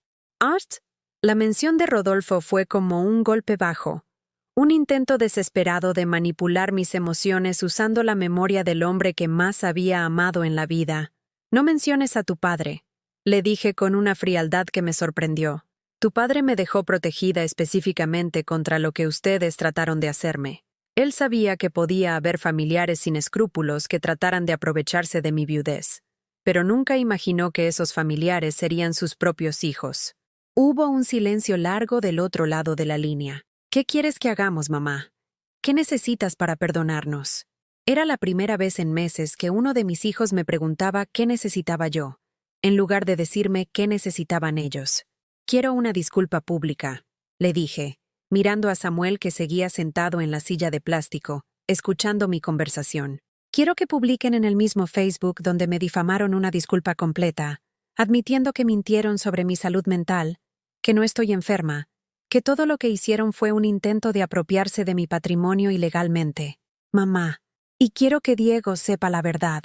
No quiero que mi nieto crezca creyendo que su abuela estaba loca. Quiero que le expliquen que ustedes se equivocaron, que mintieron, que yo siempre estuve bien. ¿Y si hacemos eso? ¿Retirarás la denuncia? Miré a Samuel, que me observaba con una mezcla de esperanza y miedo en los ojos. No, respondí finalmente. No voy a retirar la denuncia. Pero mamá, acabas de decir que... Dije lo que quiero que hagan. No dije que retirarían las consecuencias de sus acciones. Ustedes son adultos. Tomaron decisiones adultas. Ahora van a enfrentar consecuencias adultas. Colgué el teléfono y me quedé mirando las bugambilias que florecían imperturbables, a pesar de toda la tormenta familiar que había azotado mi vida en los últimos meses. ¿De verdad vas a mandarnos a la cárcel, mamá? Me preguntó Samuel con una voz que parecía la de un niño asustado. Samuel, yo no los voy a mandar a la cárcel. La justicia los va a mandar a la cárcel. Yo solo voy a dejar que la ley siga su curso. Pero somos tu familia. La familia no lastima a la familia por dinero, hijo. Lo que ustedes hicieron no fue un error. Fue una traición calculada durante meses. Y las traiciones tienen consecuencias. Esa noche, por primera vez en meses, dormí profundamente. Los días siguientes fueron una mezcla extraña de tranquilidad y tensión, como el silencio que precede a las tormentas grandes. Había tomado mi decisión de no retirar la denuncia, y esa certeza me daba una paz que no había sentido desde que todo este pesadilla comenzó. Por las mañanas, regresé a mis rutinas de siempre. Café de olla a las 6, riego de plantas a las 7, lectura del periódico en mi mecedora mientras escuchaba los ruidos familiares del barrio que despertaba. Pero el martes por la tarde, cuando menos lo esperaba, algo pasó que me recordó que las guerras familiares nunca terminan de la manera que uno cree. Estaba preparando agua de Jamaica en la cocina, cuando escuché un auto detenerse frente a mi casa. Por la ventana vi un Jetta blanco que no reconocía, y de él bajó un hombre joven de unos 30 años, vestido con traje barato y portando una carpeta manila. Detrás de él venía Samuel, pero algo en su postura era diferente. No caminaba con la arrogancia derrotada de los últimos días. Caminaba con determinación. Cuando abrí la puerta, el hombre joven se presentó como el licenciado Martínez, representante legal de sus hijos en este lamentable malentendido familiar. Su manera de hablar era melosa, ensayada, como la de alguien que había practicado este discurso frente al espejo. Señora Vázquez, vengo a proponerle una solución que beneficie a todas las partes involucradas. Sus hijos están genuinamente arrepentidos de los errores que cometieron y están dispuestos a hacer las reparaciones necesarias para restaurar la armonía familiar. Samuel permaneció parado detrás del abogado, sin hacer contacto visual conmigo, como un niño escondido detrás de su madre después de romper algo valioso. ¿Qué tipo de reparaciones?, pregunté, aunque ya intuía que esto era otro movimiento calculado en el juego que nunca terminaba. El licenciado Martínez abrió su carpeta y sacó varios documentos impresos en papel membretado que parecía oficial y costoso. Sus hijos están dispuestos a transferirle formalmente todas las propiedades que estaban bajo administración compartida, además de pagar una compensación económica de 500,000 pesos por los daños morales ocasionados. A cambio, ustedes firmarían un acuerdo extrajudicial que resolvería este conflicto sin necesidad de procesos penales. 500,000 pesos. Como si el dolor de una madre traicionada pudiera comprarse con un cheque. Como si meses de humillación, difamación y abuso emocional tuvieran un precio de mercado que se pudiera saldar con dinero. ¿Y qué pasa con la investigación de la Fiscalía?, pregunté, hojeando los documentos que estaban llenos de lenguaje legal, diseñado para confundir a personas que no habían estudiado leyes. Como parte del acuerdo, usted se comprometería a declarar ante las autoridades que todo fue un malentendido familiar, que no hubo intención delictiva y que prefiere resolver el asunto en el ámbito privado. Esto cerraría automáticamente la investigación penal. Samuel finalmente habló, con una voz que sonaba más ensayada que espontánea. Mamá, creemos que esta es la mejor solución para todos.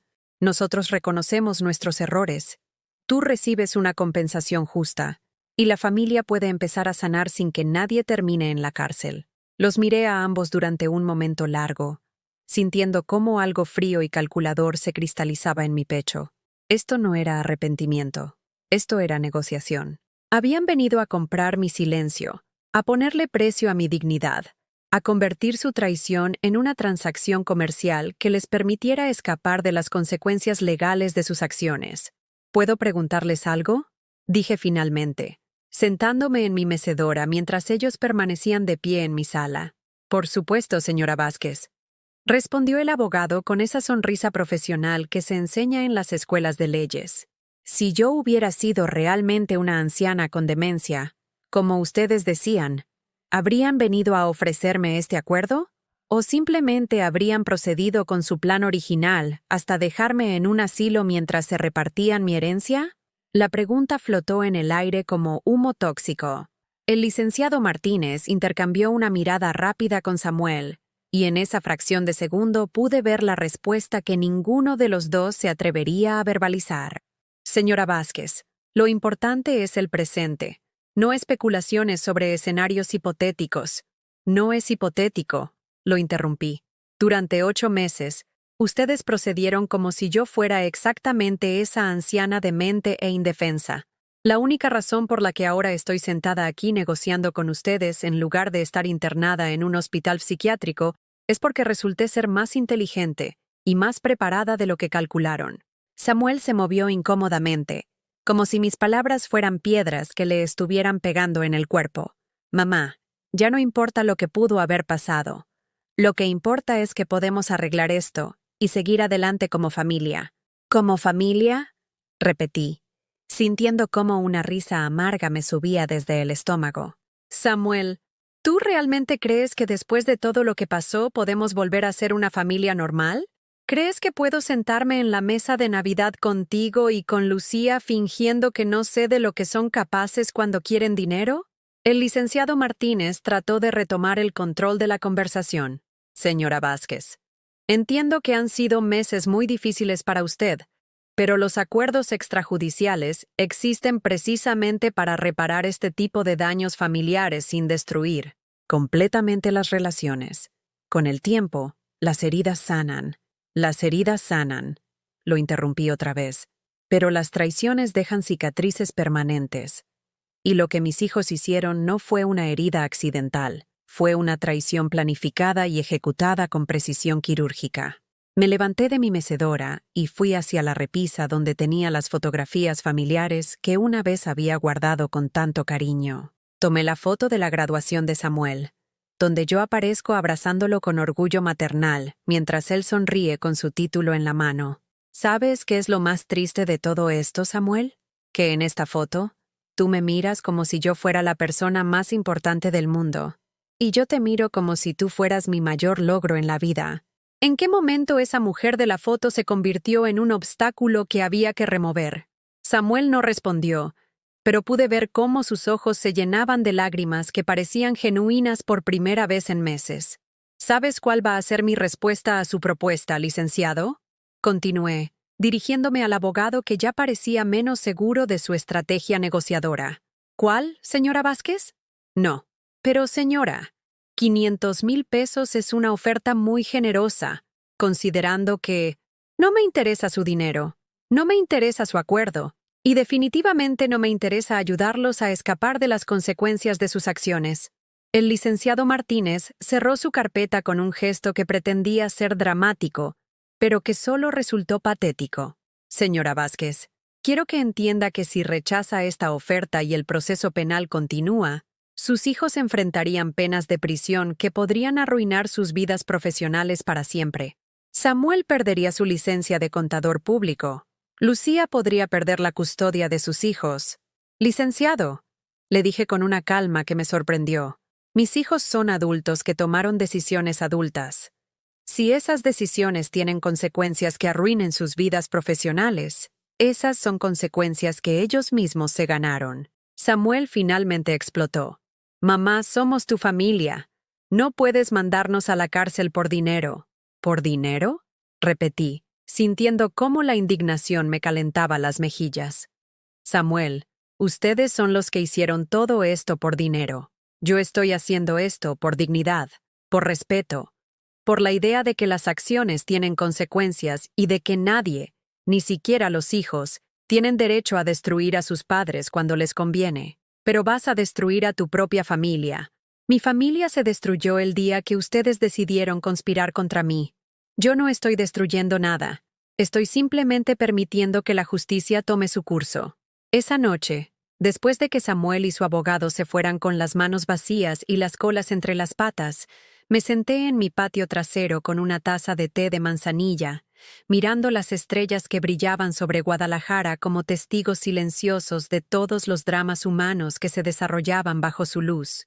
Por primera vez en meses, me sentí completamente en paz con mis decisiones. Pero el universo no había terminado de ponerme a prueba. El viernes por la mañana, mientras preparaba mi desayuno de huevos rancheros, escuché un carro que se detenía frente a mi casa. Cuando miré por la ventana, vi algo que me heló la sangre. Era Lucía, pero no venía sola. Venía con sus 2 hijos pequeños, mis nietos Sofía y Mateo, de 6 y 4 años respectivamente. Los niños bajaron del carro con sus mochilitas de la escuela y sus caritas confundidas, claramente sin entender por qué estaban visitando a su abuela un viernes por la mañana cuando deberían estar en clase. Lucía los tomó de las manos y caminó hacia mi puerta con la determinación de alguien que ha decidido jugar su última carta. Cuando abrí la puerta, Sofía corrió hacia mí gritando, «¡Abuela Carmen!», con esa alegría pura que solo los niños pequeños pueden expresar. Mateo, más tímido, se escondió detrás de las piernas de su mamá, pero me sonrió con esa sonrisa desdentada que me derretía el corazón. «Hola, mamá», me dijo Lucía con una voz que sonaba extrañamente tranquila. «Los niños querían verte antes de que nos vayamos». «¿Antes de que se vayan? ¿A dónde van?», Jorge se va a llevar a los niños a vivir con él a Monterrey. Dice que mientras yo tenga problemas legales pendientes, él no quiere que los niños estén conmigo. Sentí como si alguien me hubiera golpeado en el estómago con un martillo. Mis nietos más pequeños, que apenas entendían lo que estaba pasando en nuestra familia, iban a ser separados de su madre y alejados de mí por las consecuencias de las acciones de sus propios padres. «Abuela», me dijo Sofía, tirando del borde de mi vestido. «Mi mamá dice que tal vez no te vamos a ver por mucho tiempo». «¿Es verdad?». Era la pregunta que no sabía cómo responder, sin destruir la inocencia de una niña de 6 años. Me agaché hasta quedar a la altura de Sofía, tomando sus manitas pequeñas entre las mías, mientras sentía cómo mi corazón se partía en pedazos microscópicos. Sus ojitos cafés me miraban con esa confianza absoluta que los niños depositan en los adultos que aman, esperando que yo tuviera respuestas que aliviaran su confusión. «Mi amor», le dije, eligiendo cada palabra con el cuidado de quien sabe que está marcando la memoria de una criatura inocente. A veces los adultos tenemos problemas complicados que los niños no pueden resolver. Pero quiero que sepas que tu abuela Carmen te va a amar siempre, sin importar dónde estés. Mateo salió de detrás de las piernas de Lucía y se acercó a mí con esa valentía tímida que había heredado de su abuelo Rodolfo. «Abuela, ¿hiciste algo malo? Mi papá dice que por eso nos tenemos que ir lejos». La pregunta de mi nieto de 4 años me atravesó como una lanza. Jorge había convertido mi defensa legítima contra el robo y la traición en algo de lo que sus hijos tenían que ser protegidos. Había pintado mi búsqueda de justicia como si fuera yo la villana de esta historia. «No, mi cielo», le respondí, acariciando su cabello negro que siempre olía a champú de manzana. «La abuela no hizo nada malo. A veces los adultos no se ponen de acuerdo sobre las cosas importantes, y eso hace que pasen cosas tristes». Lucía permanecía parada en mi sala, observando esta interacción entre mis nietos y yo con una expresión que no podía descifrar. No era la arrogancia calculadora de los últimos meses ni la desesperación manipuladora de días recientes. Era algo más complejo, más doloroso. «Niños», les dijo Lucía con una voz que sonaba forzadamente alegre, «vayan a jugar al patio de la abuela mientras ella y yo platicamos un poquito». Sofía y Mateo corrieron hacia el patio trasero, donde empezaron a perseguir las mariposas que revoloteaban alrededor de las flores de bugambilia. Sus risas llegaban hasta la sala como ecos de una felicidad que estaba a punto de ser interrumpida por decisiones adultas que ellos no habían pedido ni provocado. «Mamá», me dijo Lucía una vez que estuvimos solas, «vine a hacer algo que no pensé que tendría que hacer nunca». Se sentó en el sofá de terciopelo verde de mi suegra, en el mismo lugar donde meses atrás había venido a hablarme de mi situación. Pero ahora su postura era completamente diferente. No era la mujer segura que había planeado robarme mi patrimonio. Era una madre desesperada que estaba perdiendo a sus hijos por las consecuencias de sus propias acciones. «Vine a suplicarte», continuó, y su voz se quebró en esa palabra como si le doliera físicamente pronunciarla. «Vine a rogar de rodillas si es necesario. Por favor, retira la denuncia». «Lucía, no. Déjame terminar. Sé que no merezco tu perdón. Sé que lo que Samuel y yo hicimos fue imperdonable.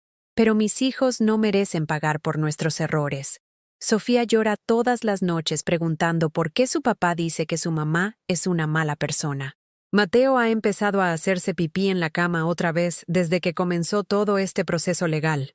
Sus palabras me llegaron como puñaladas directas al corazón maternal que, a pesar de todo, seguía latiendo por mis nietos inocentes.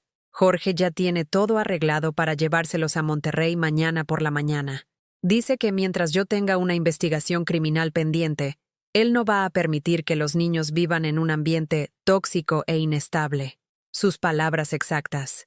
Me senté en mi mecedora, sintiendo el peso de una decisión que no había anticipado tener que tomar. Durante meses había estado luchando por mi dignidad, por mi derecho a ser respetada, por la idea de que las traiciones deben tener consecuencias. Pero ahora, sentada frente a mi hija, que lloraba silenciosamente, escuchando las risas de mis nietos en el patio, me di cuenta de que la justicia a veces cobra precios que no habíamos calculado. «¿Y qué pasa con Samuel?», le pregunté. «¿Él también vino a suplicar?». Lucía negó con la cabeza. Samuel dice que si vas a destruir a la familia, que lo hagas completamente.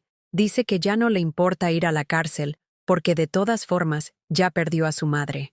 Esas palabras me dolieron más de lo que esperaba. Samuel había decidido que prefería verme como enemiga antes que admitir completamente sus errores y pedir perdón sin condiciones. Pero yo sí vengo a admitir todo, mamá. Vengo a decirte que fuimos unos hijos de la chingada, que no merecemos tu perdón, que lo que hicimos fue robo y traición y abuso. Vengo a decirte que tienes razón en todo, y que entiendo por qué quieres vernos en la cárcel. Sus lágrimas eran diferentes a todas las que había visto de ella en estos meses. No eran lágrimas de manipulación o autocompasión. Eran lágrimas de una madre que estaba perdiendo a sus hijos por culpa de su propia avaricia. Pero también vengo a decirte que si me perdonas, si retiras la denuncia, juro por la memoria de mi papá que jamás volveré a pedirte ni un peso. Jamás volveré a meterme en tus decisiones financieras. Me voy a alejar de ti si es lo que quieres. Pero por favor no permitas que mis hijos paguen por lo que yo hice. En ese momento, Sofía entró corriendo desde el patio. ¡Abuela, abuela! Encontré un nido de colibríes en tu limonero. Ven a ver. La tomé de la mano y la seguí hacia el patio, donde efectivamente había un pequeño nido de colibríes escondido entre las ramas del árbol que Rodolfo había plantado cuando Diego nació. Era un nido diminuto, perfectamente construido, con 2 huevitos del tamaño de frijoles que brillaban como perlas bajo la luz del sol. ¿Van a nacer pronto, abuela?, me preguntó Sofía con esa curiosidad infinita que caracteriza a los niños de 6 años. Sí, mi amor. En unas semanas van a salir 2 colibríes bebés que van a aprender a volar en este mismo patio. ¿Y nosotros vamos a estar aquí para verlos? La pregunta de mi nieta me atravesó como una flecha directo al centro del dilema que había estado evitando enfrentar.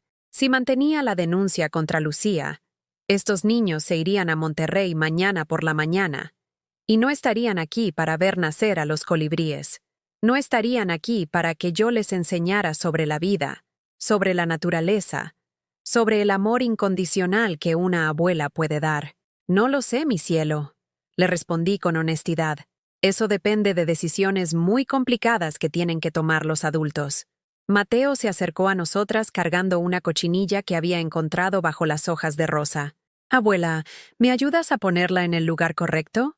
Se me olvidó dónde dijiste que les gusta vivir. Mientras ayudaba a Mateo a colocar la cochinilla en una hoja donde pudiera hacer su trabajo de control natural de plagas, sentí una claridad que no había experimentado en meses. Estos niños representaban algo más importante que mi orgullo herido o mi necesidad de justicia. Representaban el futuro, la posibilidad de que algo bueno y puro creciera de las cenizas de esta familia destruida. Regresamos a la sala, donde Lucía seguía sentada con los ojos rojos pero secos, esperando mi veredicto como un reo espera su sentencia. Lucía, le dije, sentándome frente a ella, si retiro la denuncia, no es porque te perdone, no es porque olvide lo que hicieron, y definitivamente no es porque crea que merecen otra oportunidad. Mi hija asintió, entendiendo que estaba a punto de escuchar condiciones que no podría negociar. Si retiro la denuncia, es porque esos niños no merecen perder a su madre por los errores que su madre cometió. Es porque no quiero que Sofía y Mateo crezcan pensando que su abuela Carmen eligió la venganza por encima de su bienestar. Te lo juro, mamá, jamás. No me jures nada, la interrumpí. Las promesas de ustedes ya no tienen valor para mí, pero voy a hacer esto por mis nietos, no por ti. Me levanté y fui hacia el teléfono para llamar a mi abogado. Mientras marcaba el número, pude escuchar a Sofía y Mateo riéndose en el patio, ajenos al drama adulto que había estado definiendo sus destinos. Licenciado Ramírez, dije cuando contestó, soy Carmen Vázquez. Necesito que retire inmediatamente la denuncia contra mi hija Lucía. Hubo un silencio del otro lado de la línea. Señora Vázquez, ¿está segura? Con toda la evidencia que tenemos, es muy probable que... Estoy completamente segura. Retire la denuncia contra Lucía inmediatamente. ¿Y qué pasa con la denuncia contra Samuel? Miré hacia el patio, donde mis nietos seguían jugando con la inocencia de quien no sabe que su mundo estaba siendo salvado por una decisión de último minuto. Esa se mantiene, respondí con una firmeza que me sorprendió. Samuel tuvo la misma oportunidad que Lucía de venir aquí a suplicar por sus hijos. Él eligió su orgullo. Ella eligió a sus hijos. Las consecuencias van de acuerdo a las elecciones. Colgué el teléfono y me volteé hacia Lucía, que me miraba con una mezcla de alivio y confusión. ¿Por qué no retiraste también la de Samuel? Porque Samuel no vino aquí como madre desesperada. Vino como contador calculador tratando de negociar una salida barata. Tú viniste como madre. La diferencia es importante. Esa tarde, mientras Jorge cancelaba los boletos de avión a Monterrey y Lucía abrazaba a sus hijos como si no los hubiera visto en años, me senté en mi mecedora a reflexionar sobre el precio de la justicia y el valor del perdón. No había perdonado a Lucía. Probablemente nunca lo haría completamente, pero había elegido a mis nietos por encima de mi sed de venganza, y esa elección me daba una paz diferente a la que había esperado encontrar. Samuel, por otro lado, enfrentaría las consecuencias completas de sus acciones. Había tenido la oportunidad de elegir humildad sobre orgullo, familia sobre ego, pero había preferido mantener su postura hasta el final. A veces, la justicia no es perfecta, pero a veces, la imperfección de la justicia es lo que la hace humana. 6 meses después de aquella tarde cuando Lucía suplicó de rodillas por sus hijos, mi vida había encontrado un ritmo diferente, uno que no había imaginado posible cuando todo comenzó. Era un ritmo más lento, más reflexivo, como el de alguien que ha sobrevivido a una tormenta y ahora aprecia el valor del cielo despejado. Las mañanas seguían comenzando igual. Café de olla a las 6, riego de plantas a las 7, pero ahora tenía compañía los viernes por la tarde. Sofía y Mateo venían a visitarme después de la escuela y habíamos establecido una rutina que nos sanaba a todos un poco. Sofía me ayudaba a preparar agua de Jamaica mientras Mateo perseguía mariposas en el patio. Habíamos visto nacer a los colibríes en el limonero, y ahora los pequeños pájaros se habían convertido en visitantes frecuentes que los niños esperaban con emoción cada semana. Lucía mantenía su palabra de manera escrupulosa. Nunca me pedía dinero, nunca cuestionaba mis decisiones, y cuando venía a recoger a los niños, nuestra interacción era cortés pero distante, como la de dos vecinas que se respetan pero no se conocen íntimamente. El perdón que ella había buscado no había llegado, pero el respeto mutuo había crecido lentamente, como las plantas que necesitan tiempo para echar raíces después de ser trasplantadas. Samuel había sido sentenciado a 8 años de prisión por fraude, falsificación de documentos y abuso patrimonial contra un adulto mayor. La noticia había salido en los periódicos locales como parte de una campaña de concientización sobre este tipo de delitos. Su foto apareció en la sección policíaca, con un pie de foto que decía, contador público sentenciado por intentar estafar a su propia madre. Diego, mi nieto mayor, había comenzado terapia psicológica para procesar la realidad de tener un padre en prisión y una abuela que había sido víctima de su propio hijo. Pero la historia no había terminado ahí. Un martes de abril, mientras podaba los rosales que habían florecido con una exuberancia inusual después de las lluvias de marzo, escuché el sonido familiar de un carro deteniéndose frente a mi casa. Cuando miré hacia la calle, vi algo que no esperaba.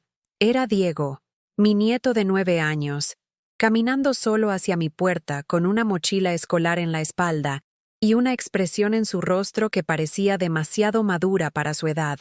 «Hola, abuela Carmen», me dijo cuando abrí el portón, y su voz sonaba diferente, más grave, como si hubiera crecido años en estos meses. «Mi amor, ¿qué haces aquí? ¿Dónde está tu mamá?» «Mi mamá está trabajando. Tomé el camión desde la escuela. Ya sé cuál ruta llega hasta tu casa». Un niño de 9 años había viajado solo en transporte público para venir a verme. La idea me llenó de una mezcla de orgullo por su determinación y preocupación por su seguridad. «Diego, no deberías andar solo en el camión. Es peligroso». «Ya sé cuidarme, abuela. Además, necesitaba hablar contigo de algo importante». Lo hice pasar, y le preparé un vaso de agua de horchata, notando cómo había crecido en estos meses. Ya no era el niño pequeño que jugaba con mis aretes. Era un muchacho que estaba aprendiendo a navegar por un mundo adulto más complicado de lo que debería ser para alguien de su edad. ¿De qué querías hablar, mi cielo? Diego tomó un sorbo de horchata y me miró con esos ojos que se parecían tanto a los de Samuel cuando era pequeño, pero que ahora contenían una seriedad que su padre nunca había desarrollado. Abuela, fui a visitar a mi papá a la cárcel el domingo pasado. Sus palabras me golpearon como un puño en el estómago. Sabía que tenía derecho a visitar a su padre, pero no había estado preparada emocionalmente para enfrentar cómo esa experiencia afectaría a mi nieto. ¿Cómo te sentiste viendo a tu papá ahí? Mal, respondió con la honestidad brutal que solo los niños pueden expresar. Se veía flaco y triste, y tenía miedo de que yo lo odiara. ¿Y lo odias? Diego negó con la cabeza lentamente. No lo odio, pero tampoco entiendo por qué hizo lo que hizo. Mi psicóloga dice que a veces las personas buenas toman decisiones malas, pero mi papá tomó muchas decisiones malas durante mucho tiempo. La sabiduría de mi nieto me asombró. A los 9 años, estaba procesando conceptos sobre moralidad y responsabilidad que muchos adultos nunca logran entender completamente. ¿Qué te dijo tu papá cuando lo visitaste? Me pidió que te dijera que está arrepentido, que entiende por qué no retiraste la denuncia contra él, y que te agradece que sí la hayas retirado contra la tía Lucía, porque así Sofía y Mateo pueden estar con su mamá. Sentí cómo algo se movía en mi pecho, algo parecido al dolor pero también al alivio. Samuel había entendido finalmente que mis decisiones no habían sido venganza ciega, sino justicia cuidadosamente calibrada. ¿Hay algo más que quieras contarme, Diego? Mi nieto sacó un sobre arrugado de su mochila escolar. Mi papá me escribió una carta para ti. Dice que no espera que la leas, pero que si quieres, está ahí. Tomé el sobre con manos que temblaban ligeramente. El papel era barato, del tipo que usan en las prisiones, y mi nombre estaba escrito con la letra de Samuel, pero más temblorosa, menos segura de sí misma. ¿Quieres que la lea ahora o prefieres que esperemos? Léela, abuela. Yo ya sé lo que dice. Mi papá me la leyó antes de dármela. Abrí el sobre con cuidado, como si contuviera algo frágil que pudiera romperse con un movimiento brusco. La carta era de 2 páginas, escritas a mano en una letra que se parecía a la de Samuel, pero que mostraba las marcas del tiempo y del arrepentimiento. Mamá, comenzaba la carta, sé que no merezco que leas esto, pero Diego insistió en traértela, y él merece que su papá trate de hacer lo correcto, aunque sea demasiado tarde. He tenido 8 meses para pensar en lo que hicimos, y cada día entiendo más claramente la magnitud de nuestra traición. No fue solo el dinero, mamá. Fue que te tratamos como si fueras invisible, como si tus sentimientos no importaran, como si tu dignidad fuera algo que podíamos negociar por nuestra conveniencia. Lucía me cuenta que has sido muy buena con Sofía y Mateo, que sigues siendo la abuela amorosa que siempre fuiste a pesar de todo el daño que te causamos. Eso me dice todo lo que necesito saber sobre quién eres realmente y quién he sido yo. No te escribo para pedirte perdón, porque sé que no lo merezco. Te escribo para decirte que finalmente entiendo que fuiste una madre ejemplar que crió a un hijo defectuoso. El problema nunca fuiste tú. El problema fui yo, y mi incapacidad para valorar lo que tenía hasta que lo perdí. Diego está creciendo para ser un hombre mejor de lo que yo fui. Eso es gracias a ti, no a mí. Cuídalo, mamá. Enséñale las cosas que yo nunca aprendí sobre el honor y el respeto. Con amor y arrepentimiento que llegó demasiado tarde, Samuel. Cuando terminé de leer, tenía lágrimas en los ojos, pero no eran lágrimas de perdón. Eran lágrimas de duelo por el hijo que pudo haber sido y nunca fue, por la relación madre-hijo que había muerto durante esos meses de traición y tal vez nunca podría resucitar completamente. ¿Vas a contestarle, abuela? La pregunta de Diego me obligó a enfrentar algo que había estado evitando. ¿Qué haría con este arrepentimiento tardío? ¿Cómo respondía una madre a un hijo que finalmente entendía sus errores, pero desde una celda de prisión? No lo sé, mi amor. Necesito tiempo para pensarlo. Mi psicóloga dice que el perdón no es algo que hacemos por las personas que nos lastiman. Es algo que hacemos por nosotros mismos, para dejar de cargar peso que no nos pertenece. La sabiduría de mi nieto de 9 años me dejó sin palabras. Aquí estaba un niño que había perdido a su padre por las acciones del propio padre, pero que estaba aprendiendo sobre perdón y sanación de maneras que yo aún estaba descubriendo. Esa noche, después de que Diego se fue a casa en un taxi que yo pagué porque no iba a permitir que regresara solo en transporte público, me senté en mi mecedora del patio a releer la carta de Samuel y a reflexionar sobre el perdón. El perdón, me di cuenta, no era una decisión binaria que se toma de una vez y se mantiene para siempre. Era un proceso, un camino que se recorre paso a paso, día a día, como el crecimiento de las plantas que requiere tiempo, paciencia y las condiciones correctas para florecer. Tal vez algún día podría perdonar completamente a Samuel. Tal vez no, pero lo que sí sabía era que ya no estaba cargando el peso de su traición como una piedra en mi pecho. Había aprendido a vivir con la cicatriz sin permitir que la herida siguiera sangrando, y en esa aceptación de la imperfección del perdón, encontré una paz que no había esperado, la paz de una mujer que había luchado por su dignidad y había ganado algo más valioso que la venganza. Había ganado el respeto propio y la certeza de que nadie, nunca más, podría tomarle lo que realmente importaba. 2 semanas después, le escribí una carta de respuesta a Samuel. No fue una carta de perdón, pero tampoco fue una carta de condena. Fue una carta de madre que reconocía que su hijo había crecido finalmente, aunque hubiera necesitado tocar fondo para hacerlo. A veces, el amor maternal significa permitir que las consecuencias enseñen las lecciones que las palabras no pudieron transmitir. 1 año después de todo ese caos, mi vida había tomado una dirección que jamás había imaginado. Era una mañana de octubre, igual que aquella cuando todo comenzó, pero esta vez el olor a copal de mi altar se mezclaba con el aroma de café que preparaba para más de una persona. Había decidido convertir mi casa en algo que le diera sentido a todo el dolor que había vivido. La idea había llegado lentamente, como las plantas que crecen sin que te des cuenta hasta que un día las ves florecidas. Primero fue María Elena, mi vecina, que tocó mi puerta un jueves por la tarde con los ojos hinchados de llorar. «Carmen, no sé con quién más hablar», me había dicho, sentándose en mi sala con las manos temblorosas. «Mi hijo Raúl quiere que firme unos papeles para poner mi casa a su nombre. Dice que es por protección, por si me enfermo, pero algo no se siente bien». Mientras escuchaba su historia, reconocí los mismos patrones que había vivido, las mentiras disfrazadas de preocupación, la manipulación envuelta en amor filial, la forma sistemática de hacer que una madre dude de su propia lucidez.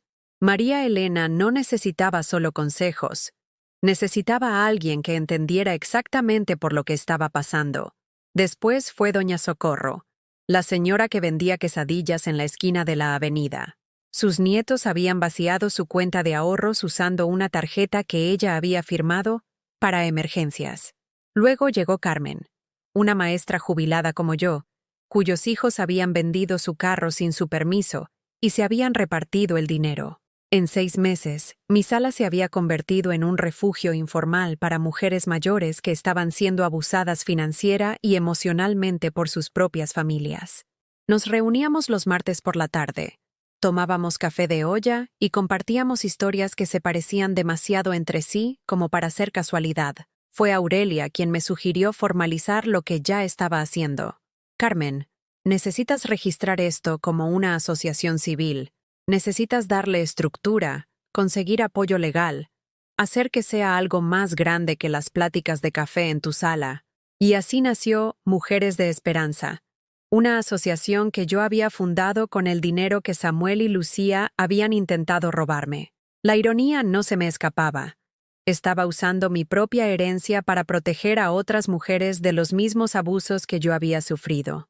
Ahora, los martes por la tarde, mi casa se llenaba de voces de mujeres entre los 60 y 80 años, todas con historias diferentes pero dolor similar. Teníamos el apoyo de 2 abogadas jóvenes que trabajaban pro bono, una psicóloga especializada en abuso familiar y una trabajadora social que nos ayudaba a navegar los sistemas legales y de salud. Pero más importante que el apoyo profesional era el apoyo emocional que nos dábamos entre nosotras. Había algo poderoso en ver a una mujer de 75 años recuperar la confianza para denunciar a un hijo abusivo, porque había escuchado que otra mujer de 80 años había hecho lo mismo y había sobrevivido. La mañana de octubre en la que esta historia llega a su fin, estaba preparando la sala para nuestra reunión semanal cuando sonó el teléfono. Era Diego, pero su voz sonaba diferente, más emocionada de lo usual. «Abuela Carmen, ¿puedo ir a verte hoy después de la escuela? Tengo algo importante que contarte». «Por supuesto, mi amor. ¿Todo está bien?» «Sí, está bien. Mejor que bien. Es sobre mi papá». Cuando Diego llegó esa tarde, ya las mujeres de Esperanza se habían ido después de una sesión particularmente emotiva, donde habíamos ayudado a Doña Refugio a entender que sus hijos no tenían derecho legal a vender su casa sin su consentimiento, sin importar cuántas veces le dijeran que era por su propio bien. Mi nieto se sentó en la mecedora que ahora era su lugar favorito cuando venía a visitarme, y me miró con esos ojos que cada día se parecían más a los de Rodolfo. «Abuela, mi papá va a salir de la cárcel». Las palabras me golpearon como agua fría. Samuel había sido sentenciado a 8 años, pero apenas había cumplido 1. ¿Cómo es eso posible, Diego? Su abogado consiguió que le redujeran la sentencia porque está haciendo algo bueno en la cárcel. Diego me explicó que Samuel había empezado a dar clases de educación financiera a otros presos, enseñándoles sobre presupuestos, ahorros y planificación económica. Pero más importante, había comenzado a facilitar un grupo de terapia para hombres que habían cometido delitos contra miembros de su familia. El juez dijo que mi papá está mostrando rehabilitación genuina y que su trabajo está ayudando a otros presos a entender por qué lastimaron a sus familias. Va a salir en 6 meses con libertad condicional. Sentí una mezcla compleja de emociones que no sabía cómo procesar. Parte de mí se alegró por Diego, que podría tener a su padre de vuelta. Otra parte de mí sintió miedo de que Samuel regresara a nuestras vidas, trayendo el caos que habíamos aprendido a vivir sin él. ¿Cómo te sientes tú con eso, Diego? Mi nieto se quedó pensativo por un momento, jugando con las correas de su mochila como hacía cuando era más pequeño. «Tengo miedo», admitió finalmente, «pero también tengo esperanza. Mi psicóloga dice que las personas pueden cambiar realmente si trabajan muy duro para hacerlo. Y mi papá ha estado trabajando muy duro. ¿Has hablado con él sobre esto?» «Sí. Me dice que sabe que necesita ganarse el derecho a ser mi papá otra vez. Que entiende que salir de la cárcel no significa que automáticamente todo va a estar bien entre nosotros». La madurez de mi nieto de 10 años me seguía asombrando. Había crecido más en estos 2 años que muchos adultos en décadas enteras. ¿Y qué opinas tú, abuela? ¿Crees que las personas pueden cambiar realmente? Era una pregunta profunda que me obligó a reflexionar sobre todo lo que había aprendido en estos meses, de trabajar con mujeres que habían sido lastimadas por sus seres queridos. Creo que las personas pueden cambiar, Diego, pero también creo que el cambio real toma mucho tiempo y mucho trabajo. Y creo que las personas que han sido lastimadas tienen derecho a protegerse hasta estar seguras de que ese cambio es genuino. ¿Eso significa que no vas a querer ver a mi papá cuando salga? Significa que voy a ser muy cuidadosa. Tu papá tendrá que demostrar con acciones, no con palabras, que realmente ha cambiado. Y eso va a tomar tiempo. ¡Ay!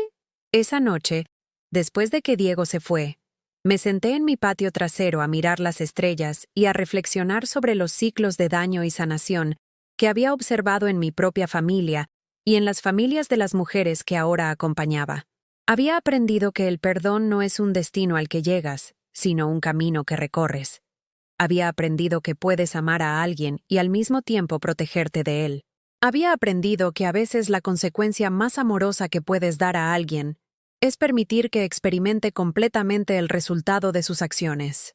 6 meses después, un miércoles por la mañana, mientras regaba mis bugambilias, escuché pasos familiares en mi patio. Cuando me volteé, ahí estaba Samuel. Pero no era el Samuel arrogante que había venido a hablarme de mi situación 2 años atrás. No era el Samuel desesperado que había traído abogados para negociar su libertad. Este era un hombre de 45 años que parecía haber envejecido una década, con canas que no tenía antes y líneas en su rostro que hablaban de noches sin dormir y días de reflexión forzada. «Hola, mamá», me dijo, quedándose parado junto al portón sin atreverse a entrar sin permiso. «Hola, Samuel». Nos miramos en silencio durante un momento que se sintió eterno. Yo sostenía la manguera del jardín. Él cargaba una carpeta manila que reconocí como la misma que había traído aquella primera vez, pero ahora sus manos temblaban ligeramente. «¿Puedo pasar?» «No a la casa, solo al patio. Tengo algo que darte». Asentí, y él caminó lentamente hacia donde yo estaba, manteniéndose a una distancia respetuosa. «Mamá, vengo a entregarte esto», dijo, extendiéndome la carpeta.